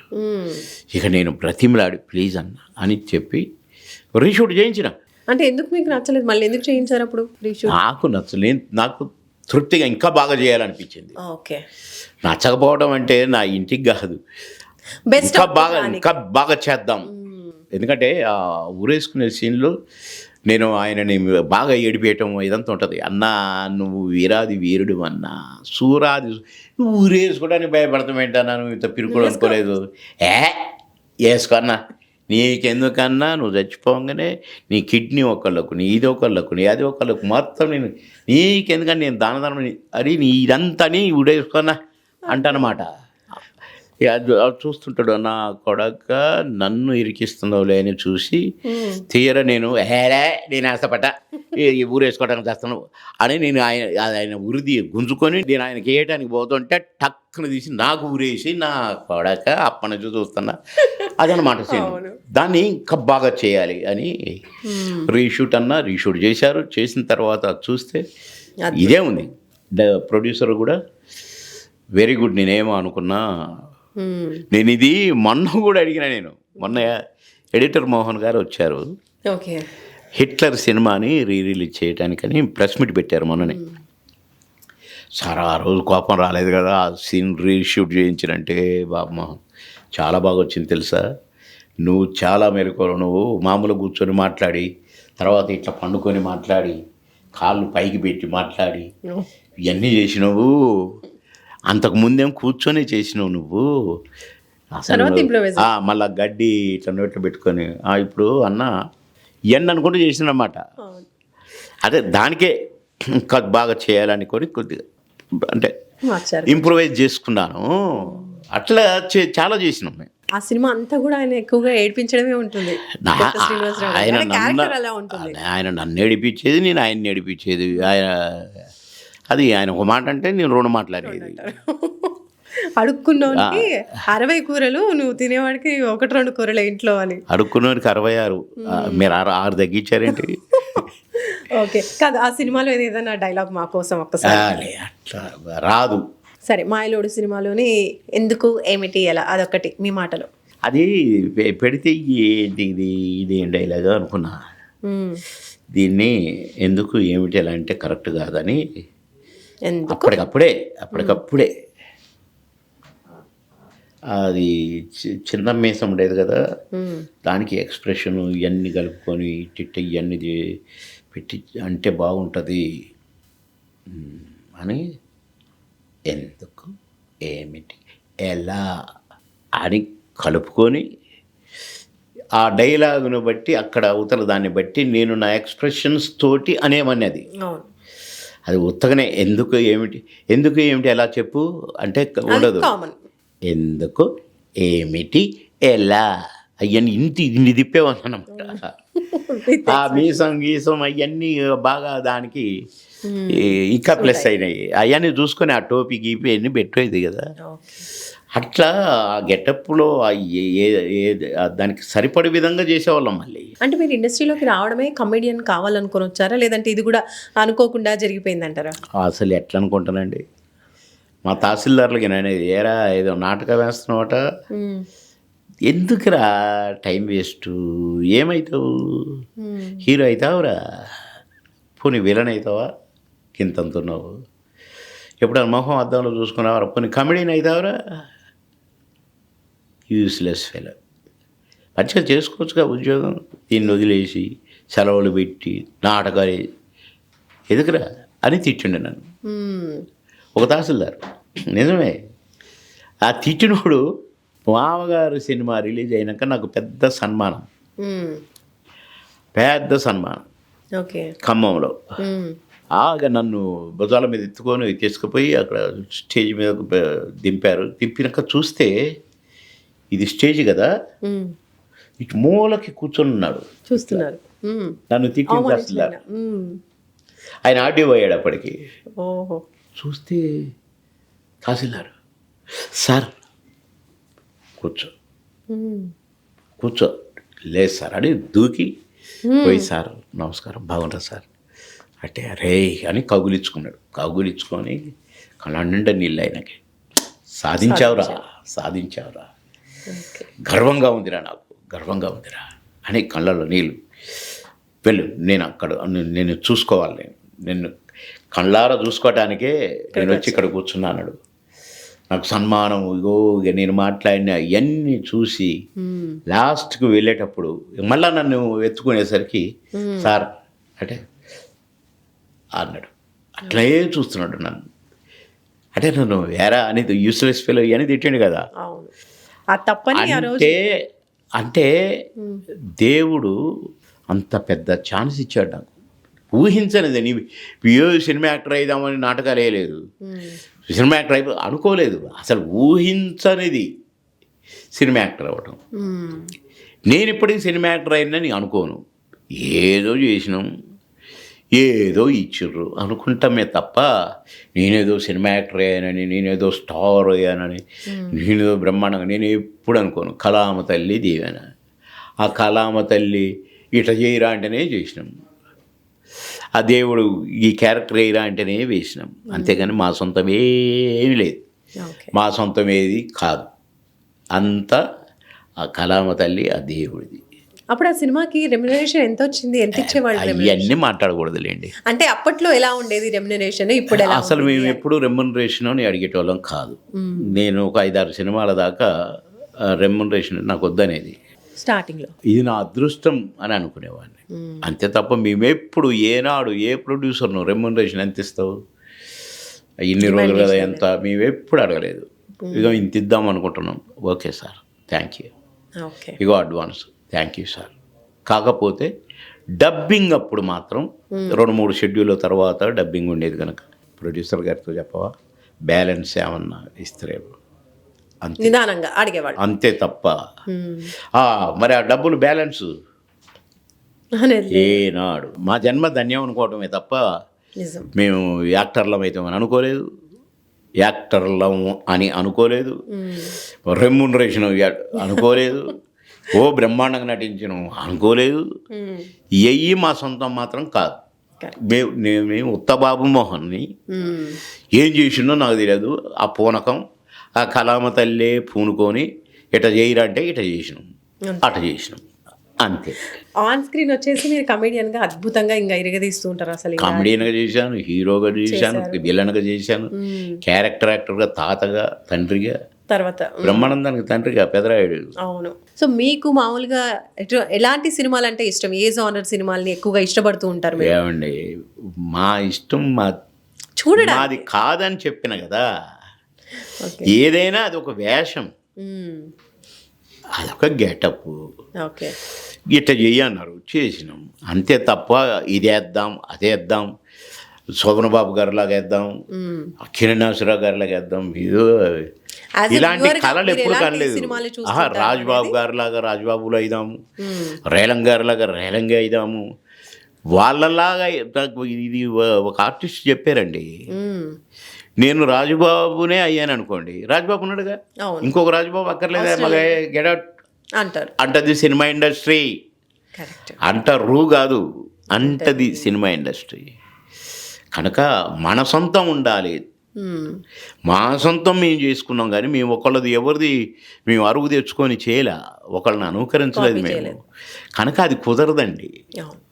ఇది చేద్దాం అనుకున్నావా, అది చేద్దాం అనుకున్నావా, నేనే ఉన్నా అనుకోవటానికి కథకు సరిపడే వేషాలు ఉంటాయి, కథకు అనుగుణంగా వేషాలు ఉంటాయి. కాకపోతే మా అదృష్టం, కథ రాసేటప్పుడే బాబు మోహన్ కంపల్సరీ ఉండాలి, కోట శ్రీనివాసరావు కంపల్సరీ ఉండాలి, బ్రహ్మానందం కంపల్సరీ ఉండాలని ఆ స్క్రిప్టులోనే మా పేర్లు రాసేవాళ్ళు. బాబు మోహన్ అనే క్యారెక్టర్ రాసేవాళ్ళు. సినిమా షూటింగ్ స్టార్ట్ అయ్యేటప్పుడు ఆ క్యారెక్టర్కు ఏం పేరు పెడితే బాగుంటుందో అది పెట్టేవాళ్ళు.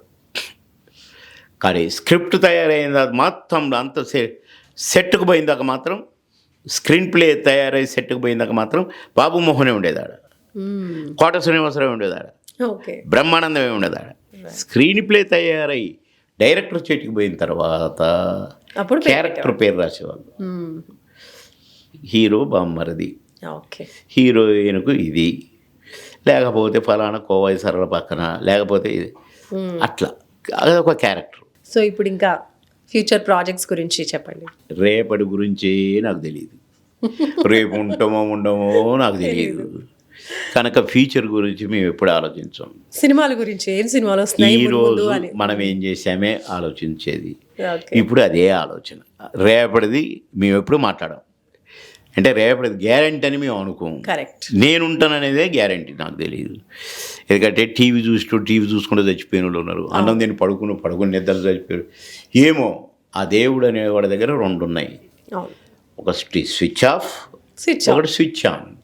స్విచ్ ఆన్ చేస్తే పుడతాం, స్విచ్ ఆఫ్ చేస్తే పోతాం. ఉండవే నాది ఒకటి గీతల షర్ట్ ఉంది, వేసుకొని వస్తా, ఒక్క నిమిషం ఆగు, ఊరుకోడు, స్విచ్ ఆఫ్ అయిపోయింది, కథం. మా అబ్బాయికి చెప్పొస్తా, మా అమ్మాయికి చెప్పొస్తా, నో స్విచ్ ఆఫ్, ఫట్టే తెల్ల ఫట్టవంగని వెంటనే మంచం మీద పడుకొని చచ్చిపోయాడు. దింపండి కింద సాప వేస్తారు, సాప మీద పడుకోబెడతారు, సాప లేని వాళ్ళు కింద పడుకోబెడతారు, గడ్డేసి లేక ఏదో బెడ్షీట్ వేసి. మంచం మీద కూడా పడుకోలేరండి, చచ్చిపోయిన మరుక్షణమే. ఆ బంగళా వాడిదే, కోట్ల రూపాయలు పెట్టి కట్టిన బంగళా, మొత్తం ఉంగరాలు మొత్తం ఇవన్నీ మొత్తం ఉంటాయి. కానీ వెంటనే మంచం దింపుతారు కిందికి. సాయంత్రం పొద్దుకు ఓర్నేమో శవం చెడిపోద్దిరా, తీ ఉంచకూడదు, శవం తీసి పారేస్తారు, అలా పడేది, బొంద పెడతారు, కాల పెడతారు, అయిపోయా. ఆ మూడో రోజు మరి ఎట్టా, మూడో రోజు 5 అంటారు, అయిపోయింది. మూడో రోజు 10 రోజు, 10 రోజులు అయిపోయింది, అప్పుడే చచ్చిపోయి. గది ఇంకా మీరు రేపేంటి, ఎల్లుండేంటి, ఫ్యూచర్ ప్లాన్ ఏంటి, కంటికి ఏమంటారు ఒక సినిమా లాగా చెప్పేస్తున్నారు సార్. నిజంగా అది వాస్తవం. ఏమండి, ఇది వాస్తవం అండి. ఆ నిజాన్ని మర్చిపోయి అందరం మీరేం ఫ్యూచర్ ప్లాన్ ఏంటి, ఆ స్క్రిప్ట్ మీరు శ్రీకృష్ణుడు వేస్తారా, శ్రీరాముడు వేస్తారా, లవకుశులు వేస్తారా, ఎట్లా చెప్తారండి? కరెక్టే. ఇప్పుడు మీరు డైట్ కూడా చేస్తున్నారు అన్న కాబట్టి ఒక్కసారి మా కోసం ఏమైనా చెప్తారా? డైట్ సీక్రెట్ ఏమన్నా ఏం చేస్తున్నారు, ఏం ఫాలో అవుతున్నారు? ఏం లేదు, నేను సమ్మర్లో జనరల్గా ఈ రాగి జావా తాగేవాడిని. ఎక్కువగా మజ్జిగ మెయింటైన్ చేసేవాడిని. షూటింగ్లకు ఎట్లయితే ఐస్ బాక్సులు ఉంటాయో నా కార్లో కూడా ఐస్ బాక్స్ ఉంటుంది. ఓకే. ఒక 2 బాటిల్స్ మజ్జిగ, ఒక 2 బాటిల్స్ ఏదైనా ఫ్రూట్ జ్యూసు ఇట్లా పెట్టుకునేవాడిని సమ్మర్.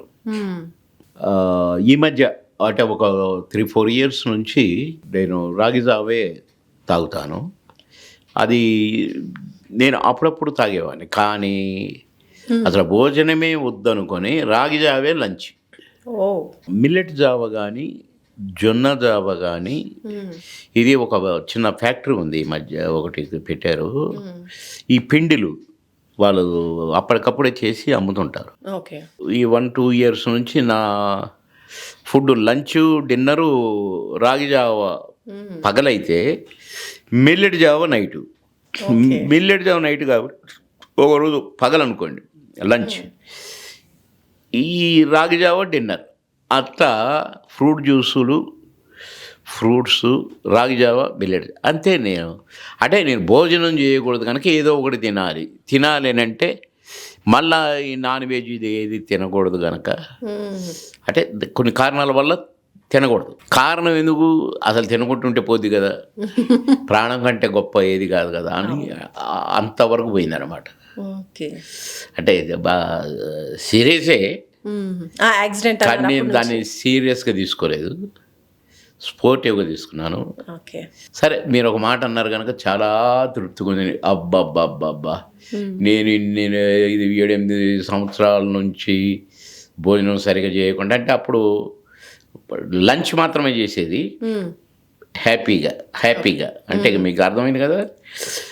డిన్నర్ మాత్రము మళ్ళా రాగి జావో అట్లా ఉండేదన్నమాట. అది 2 పూటలకు అసలు లంచ్ కూడా లేపేసాను. ఈ మధ్య ఈ 1 ఇయర్ నుంచి, ఈ 6 మంత్స్ నుంచి మాత్రం ఇది పర్మనెంట్ అయింది. అట్లా స్మార్ట్గా కనపడుతున్నాను అన్నారుగా మీరు. ఓహో, నేను చాలా మంచి పని చేశానే అనుకుంటున్నాను. అది తెలిస్తే వాళ్ళు ఫాలో అవుతారు కదా. ఏమి లేదు అలా, ఏమి లేదు. నేను భోజనం మానేశాను, భోజనం బదులు ఏదో ఒకటి తినడం మొదలుపెట్టాను. పండ్ల రసాలు, లేకపోతే రాగి జావో, లేకపోతే కర్డ్ రైసు, ఏదో అట్లా. ఆ కర్డ్ రైస్ కూడా బాగా పిసికేసి అన్నం పిండి పక్కన పడేసి జ్యూస్ తాగేవాడిని. అది ఎక్కువగా నైట్స్ చేసేవాడిని ఆ పని, పగలు రాగి జావ చేసేవాడిని. ఇంకా రీసెంట్గా ఏమైనా సినిమాలు చూసారా? చూసే అవకాశం నాకు ఎక్కడదండి, ఎవరు చూడనిస్తాడు సినిమా థియేటర్లో. ఈ మధ్య సినిమా థియేటర్లో సినిమా చూడటానికి వచ్చి ఎవరో చనిపోతే చూశారు కదా. ఓ సినిమా యాక్టర్లే మనసులో చంపుతారని, సినిమా యాక్టర్లే దొంగలని, మనుషుల్ని చంపడానికి తయారైందని ఎంత క్రియేషన్ జరిగిందండి. కానీ మేము సినిమా హాల్కు పోతే అంటే చూసాము అట్లా కూడా, కానీ మాకు మేమే అనుకున్నాం వద్దు చూడకూడదని. ఎందుకంటే నేను సినిమా చూడటానికి ఒక సినిమాకి వెళ్తే థియేటర్లో ఉన్న నేను మధ్యలో కూర్చున్నాను అనమాట. పైన కూర్చోలేదు, ముందు కూర్చోలేదు, సెంటర్లో కూర్చున్నా. ఇటు కూర్చున్న వాళ్ళంతా సినిమా చోట్ల నన్ను చూస్తున్నాడు ఇటు తిరిగి.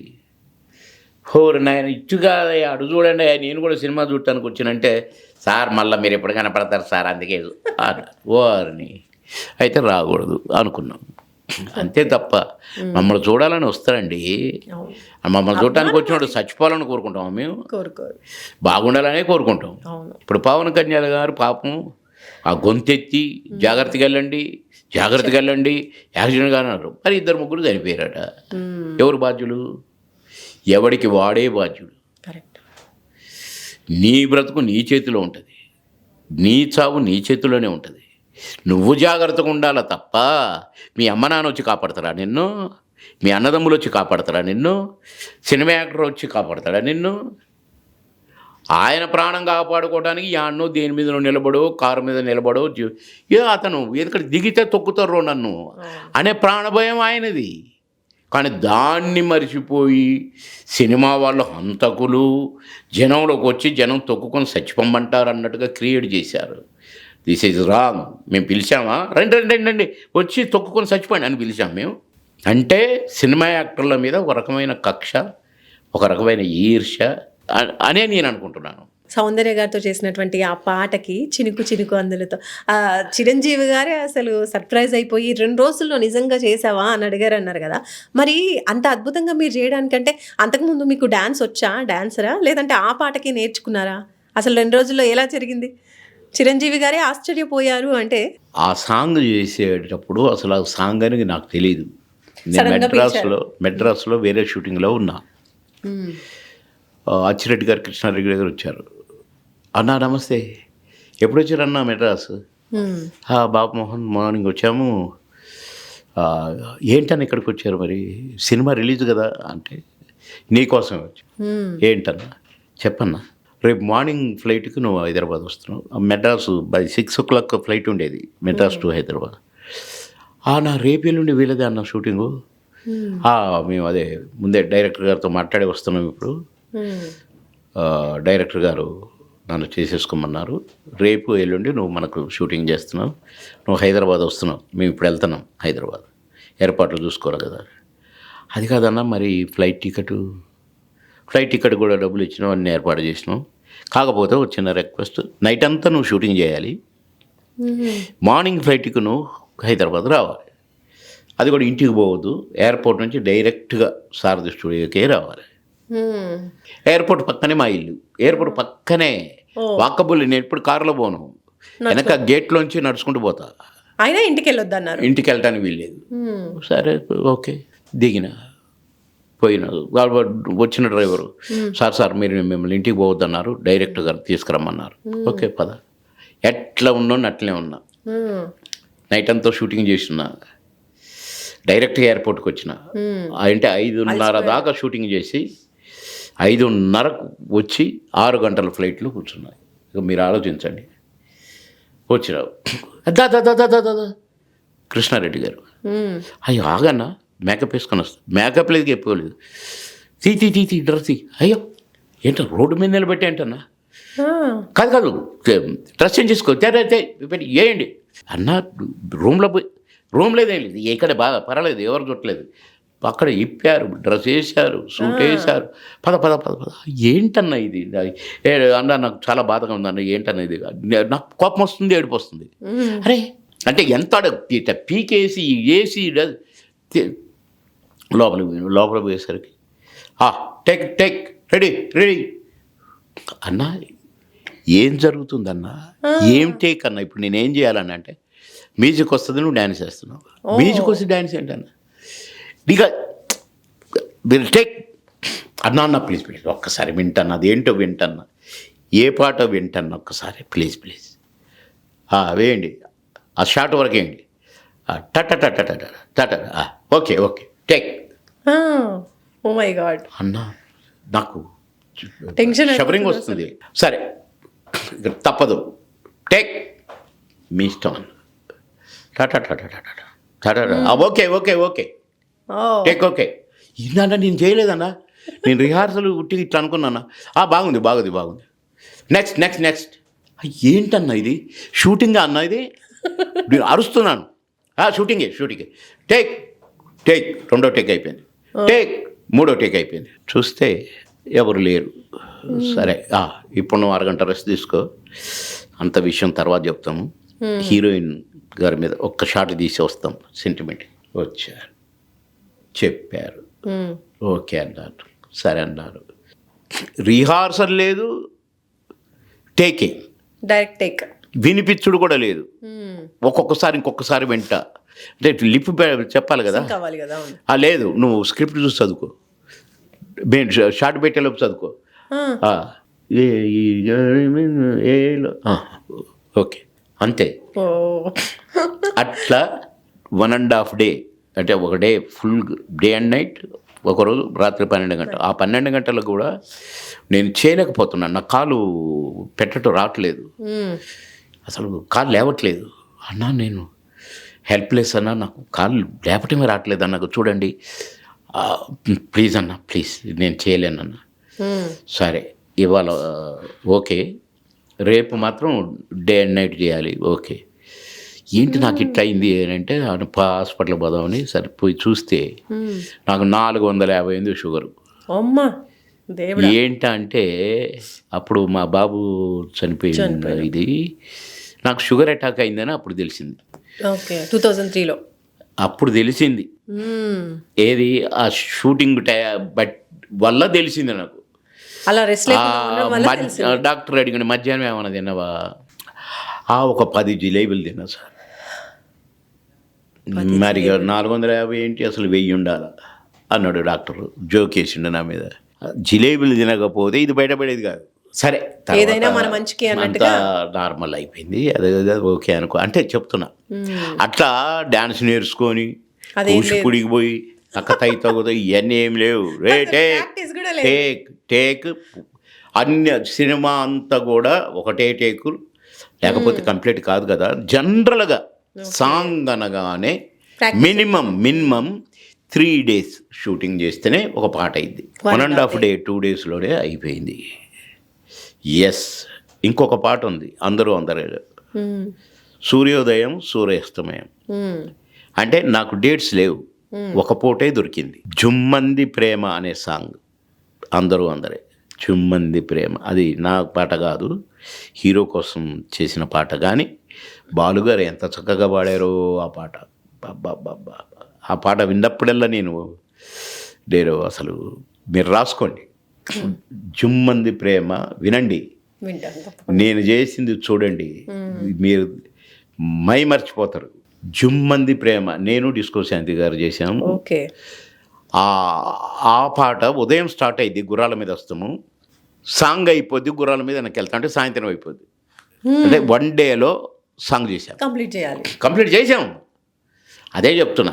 అట్లా మాకు బొహార్సల్లు డ్యాన్స్ నేర్చుకొని రావటాలు చేసేది కాదు. అసలు నాకు డ్యాన్స్ రాదు, ABCDలు తెలియవు. కానీ రాజేంద్ర ప్రసాద్ అన్న బంగారు తండ్రి, ఈ ఎదురింటి మగుడు పక్కింటి పెళ్ళంలో నాకు ఒక సాంగ్ బిట్టు పెట్టారు. ఎవరి కోసం అని, కుక్క కోసం అంటారు. ఆ కుక్కని పట్టుకొని ఉంటాను నేను. ఆ పాట నేను ఆ మ్యూజిక్ స్టార్ట్ యాక్షన్ అనేసరికి నేను కాలు పెట్టేసరికి ఆ పాట బిట్ అయిపోతుంది. 2 టేకులు అయినాయి, 3 టేకులు అయినాయి. రాజేంద్ర ప్రసాద్ అన్న వచ్చి, బాబు అట్టగా ఇక చూడు, నేను చేస్తాను చూడు, ఇక 1 2 3 అది అట్లా అప్పుడు స్టార్ట్ చేయాలా అన్నాడు. సరే అన్న అది ఒకసారి విన్నా. టేక్ అన్న, ఎవరి కోసం అని పాడుకుంటూ అట్లా తిరిగి రావాలి. ఒకటే టేక్లో చేసి పారేశారు. మళ్ళీ అందులో ఆ తాడు ఉంటుంది, కుక్క మెళ్ళ కట్టే తాడు. ఆ తాడును నేను షాల్లాగా ఎవరి కోసం అని వేసుకుంటూ స్టైల్గా పాడితే అందరూ చప్పట్లు కొట్టారు. అది నేను ఫస్ట్ సాంగ్ అంటూ చేసింది. నాకు డ్యాన్స్ రాదు, కానీ మ్యూజిక్ పెట్టంగానే ఫట్ చేసేస్తుంట. నాకు కొంచెం మ్యూజిక్ అంటే ఇష్టం, కొద్దిగా నాకు ఆ రిథం సెన్స్ బాగా ఉంటుంది. దానివల్లనే నేను అన్ని సాంగులు చేయగలిగిన. థ్యాంక్ యూ సో మచ్, చాలా టైం ఇచ్చారు ఈరోజు. ఇంకా వినాలనిపిస్తుంది మీ మాటలు. ఇంకా ఎందుకంటే అది జస్ట్ ఒక సినిమా లాగా ఒక 2 గంటల్లో అయిపోయే విషయం కాదు. మీకోసం చెప్పలేదండి బాబోయ్, మీకోసం కాదు బాబోయ్, మెగా నైట్ టీవీ కోసం, మా ప్రేక్షక దేవుళ్ళ కోసం, మీ అభిమానుల కోసం. బాబు మోహన్ కనపడట్లేదు, కనపడుతూనే ఉన్నా, మీకు కనపడటానికి వచ్చింది. అది కానీ బాబు మోహన్ సినిమాల్లో రావట్లేదు. సినిమాల్లో రాకపోవడానికి ఒక రీజన్ ఉంది. ఎందుకంటే నేను క్యాబినెట్ మినిస్టర్గా చేయకూడదు. ఆ గ్యాప్ అంతకుముందేమో కథ రాసేటప్పుడే బాబు మోహన్ అని రాసేవాళ్ళు. తర్వాత ఏమైందంటే నా గ్యాప్లో ఇది వదిలేసి జనరల్గా కథను బట్టి క్యారెక్టర్లను పెట్టుకునేవాళ్ళు. కనుక మాకు నచ్చిన క్యారెక్టర్, మాకు సరిపోయే క్యారెక్టర్లు లేక కూడా కొన్ని వేషాలు మాకు కొంత గ్యాప్ ఉంది, కాదని కాదు. కానీ మా తప్పేం లేదు, అలా వచ్చింది అంతే. ఆ ప్రొడ్యూసర్లు, ఆ డైరెక్టర్లు, వాళ్ళది మిస్టేక్. ప్రేక్షక దేవుళ్ళు మీకోసమే చెప్తున్నా, మా తప్పేం లేదు. మేము రెడీ, మా కోటన కూడా రెడీ అన్నాడు మొన్ననే. ఫైనల్గా మీ ఫ్యామిలీ గురించి చెప్పండి. ఏముంది, 2 బాబులు. ఒక బాబు ఇంజనీరింగ్ చదువుతూ హాలిడేస్లో వచ్చాడు. వాడిది మెడ్రాస్లో చదివాడు. ఆ బైక్ వాడు వాడుకున్న బైక్ ఇక్కడ వాళ్ళ ఫ్రెండ్ తెచ్చి పెట్టాడు పాతింటి దగ్గర. అది తెచ్చుకుంటుంటే ఒక బాలకృష్ణ గారి ఇంటి ముందు చెట్లకు నీళ్ళు పోస్తే ఒక అమ్మాయి తెల్లవారుజామున టక్కునట్టు పరిగెత్తేసరికి బ్రేక్ వేసాడు. అమ్మాయికి ఎక్కడ తగులుద్దోనని అది స్లిప్ అయింది. బ్రేక్ వేసి హ్యాండిల్ ఇటు తిప్పాడు అనమాట. అమ్మాయికి తగలకుండా ఇది స్లిప్ అయింది. స్లిప్ అయ్యి హెడ్ డివైడర్ కొట్టుకుంది. స్పాట్లో చనిపోయాడు.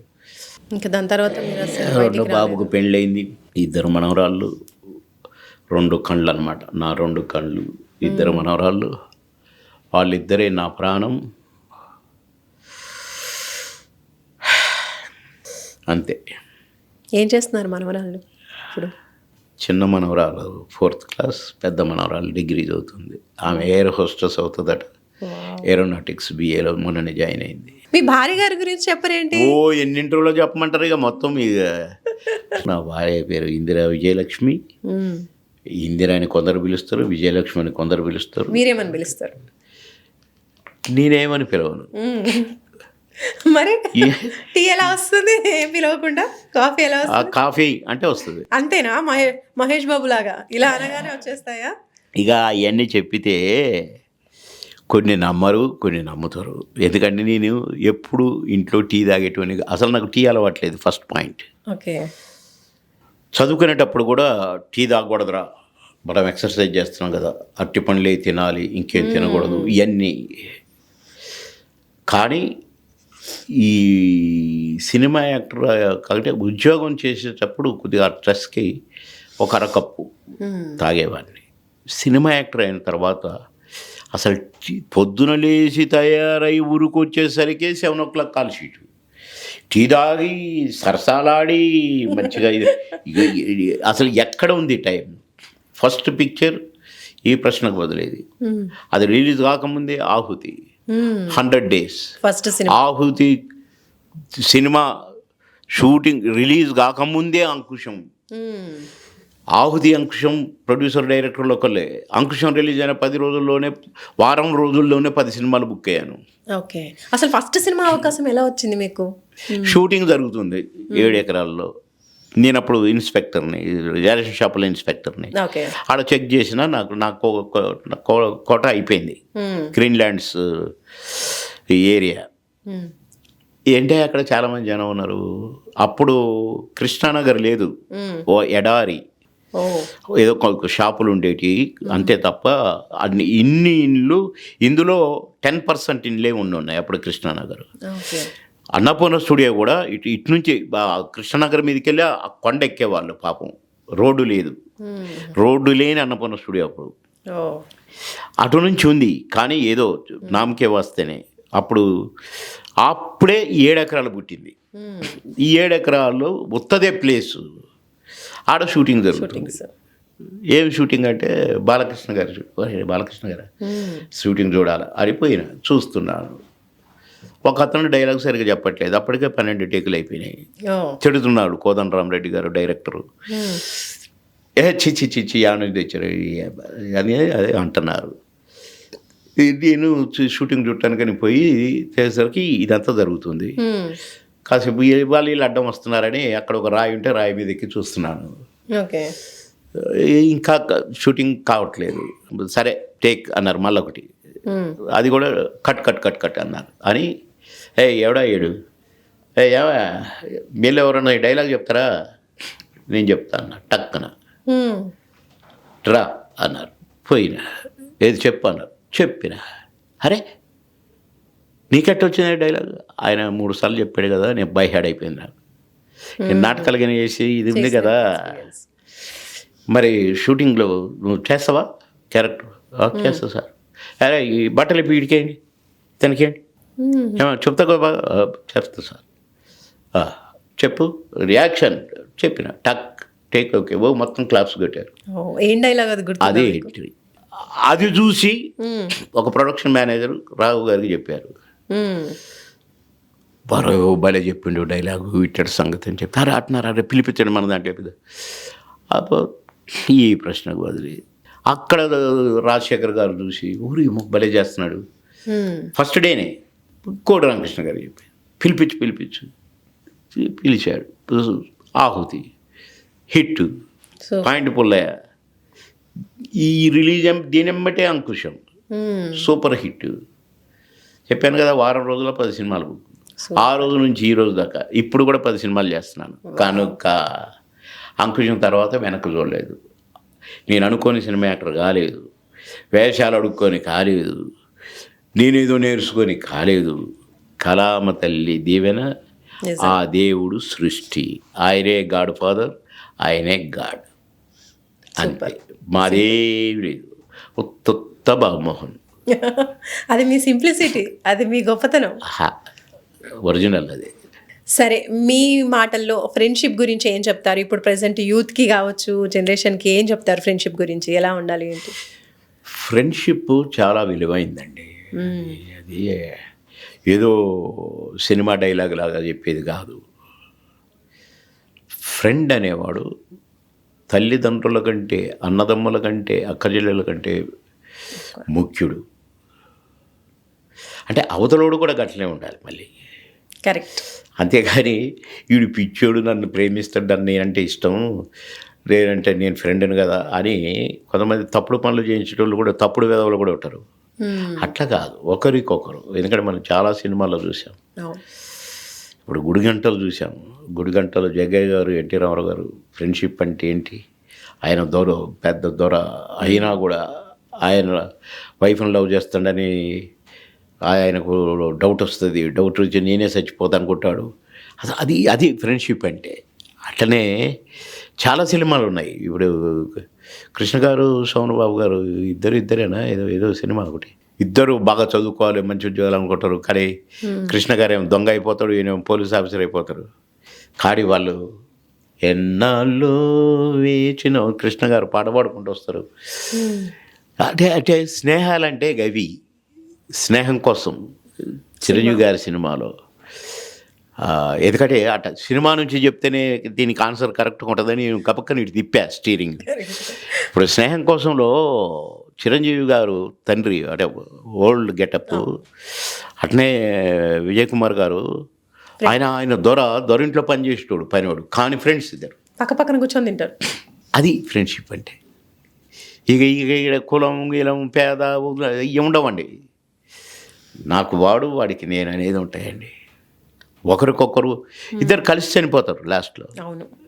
స్నేహం అంటే అది. స్నేహమేరా జీవితం, స్నేహమేరా శాశ్వతం. అది ఫ్రెండ్షిప్ అంటే. అలా ఉండేదే ఫ్రెండ్షిప్ అంటారు. సో బాబు మోహన్ గారు, చాలా థ్యాంక్ యూ అండి. మీరు చాలా ఓపికగా, ఇంకా పనున్నా కూడా మా కోసం కొంచెం టైం కేటాయించుకొని ఈరోజు వచ్చినందుకు చాలా థ్యాంక్ యూ సో మచ్. మా మెగా 9 టీవీ తరఫున చెప్పానండి బాబు. అండ్ అలాగే ఇంకా భాస్కర్ నన్ను కిడ్నాప్ చేశాడు తండ్రి. మెగా పెట్టి నన్ను ఇంత లోతుకు తీసుకొచ్చాడు. ఇన్ని విషయాలు మాట్లాడిపించారు. ఇవన్నీ కూడా చూసే ఆడియన్స్కి, మీ ఫ్యాన్స్కి కూడా చాలా ఇష్టంగా. మా మెగా స్టార్ మా చిరన్న కోసం మాట్లాడినా. అంటే నాకు మెగా చూడంగానే మా చిరన్నదే టీవీ అన్నట్టుగా నాకు ఫీలింగ్ వచ్చింది. Okay, so thank you so much అండి. Okay. Thank you. వెరీ ఇంకా ముందు ఇంకా అద్భుతమైన క్యారెక్టర్స్లో మిమ్మల్ని చూడాలని మనస్ఫూర్తిగా కోరుకుంటున్నాము. రెడీ. మళ్ళీ మా కోసం ఇలా రావాలని కోరుకుంటున్నాము. Thank you. All the best. Thank you. అమ్మ, God bless you. Thank you. God bless you.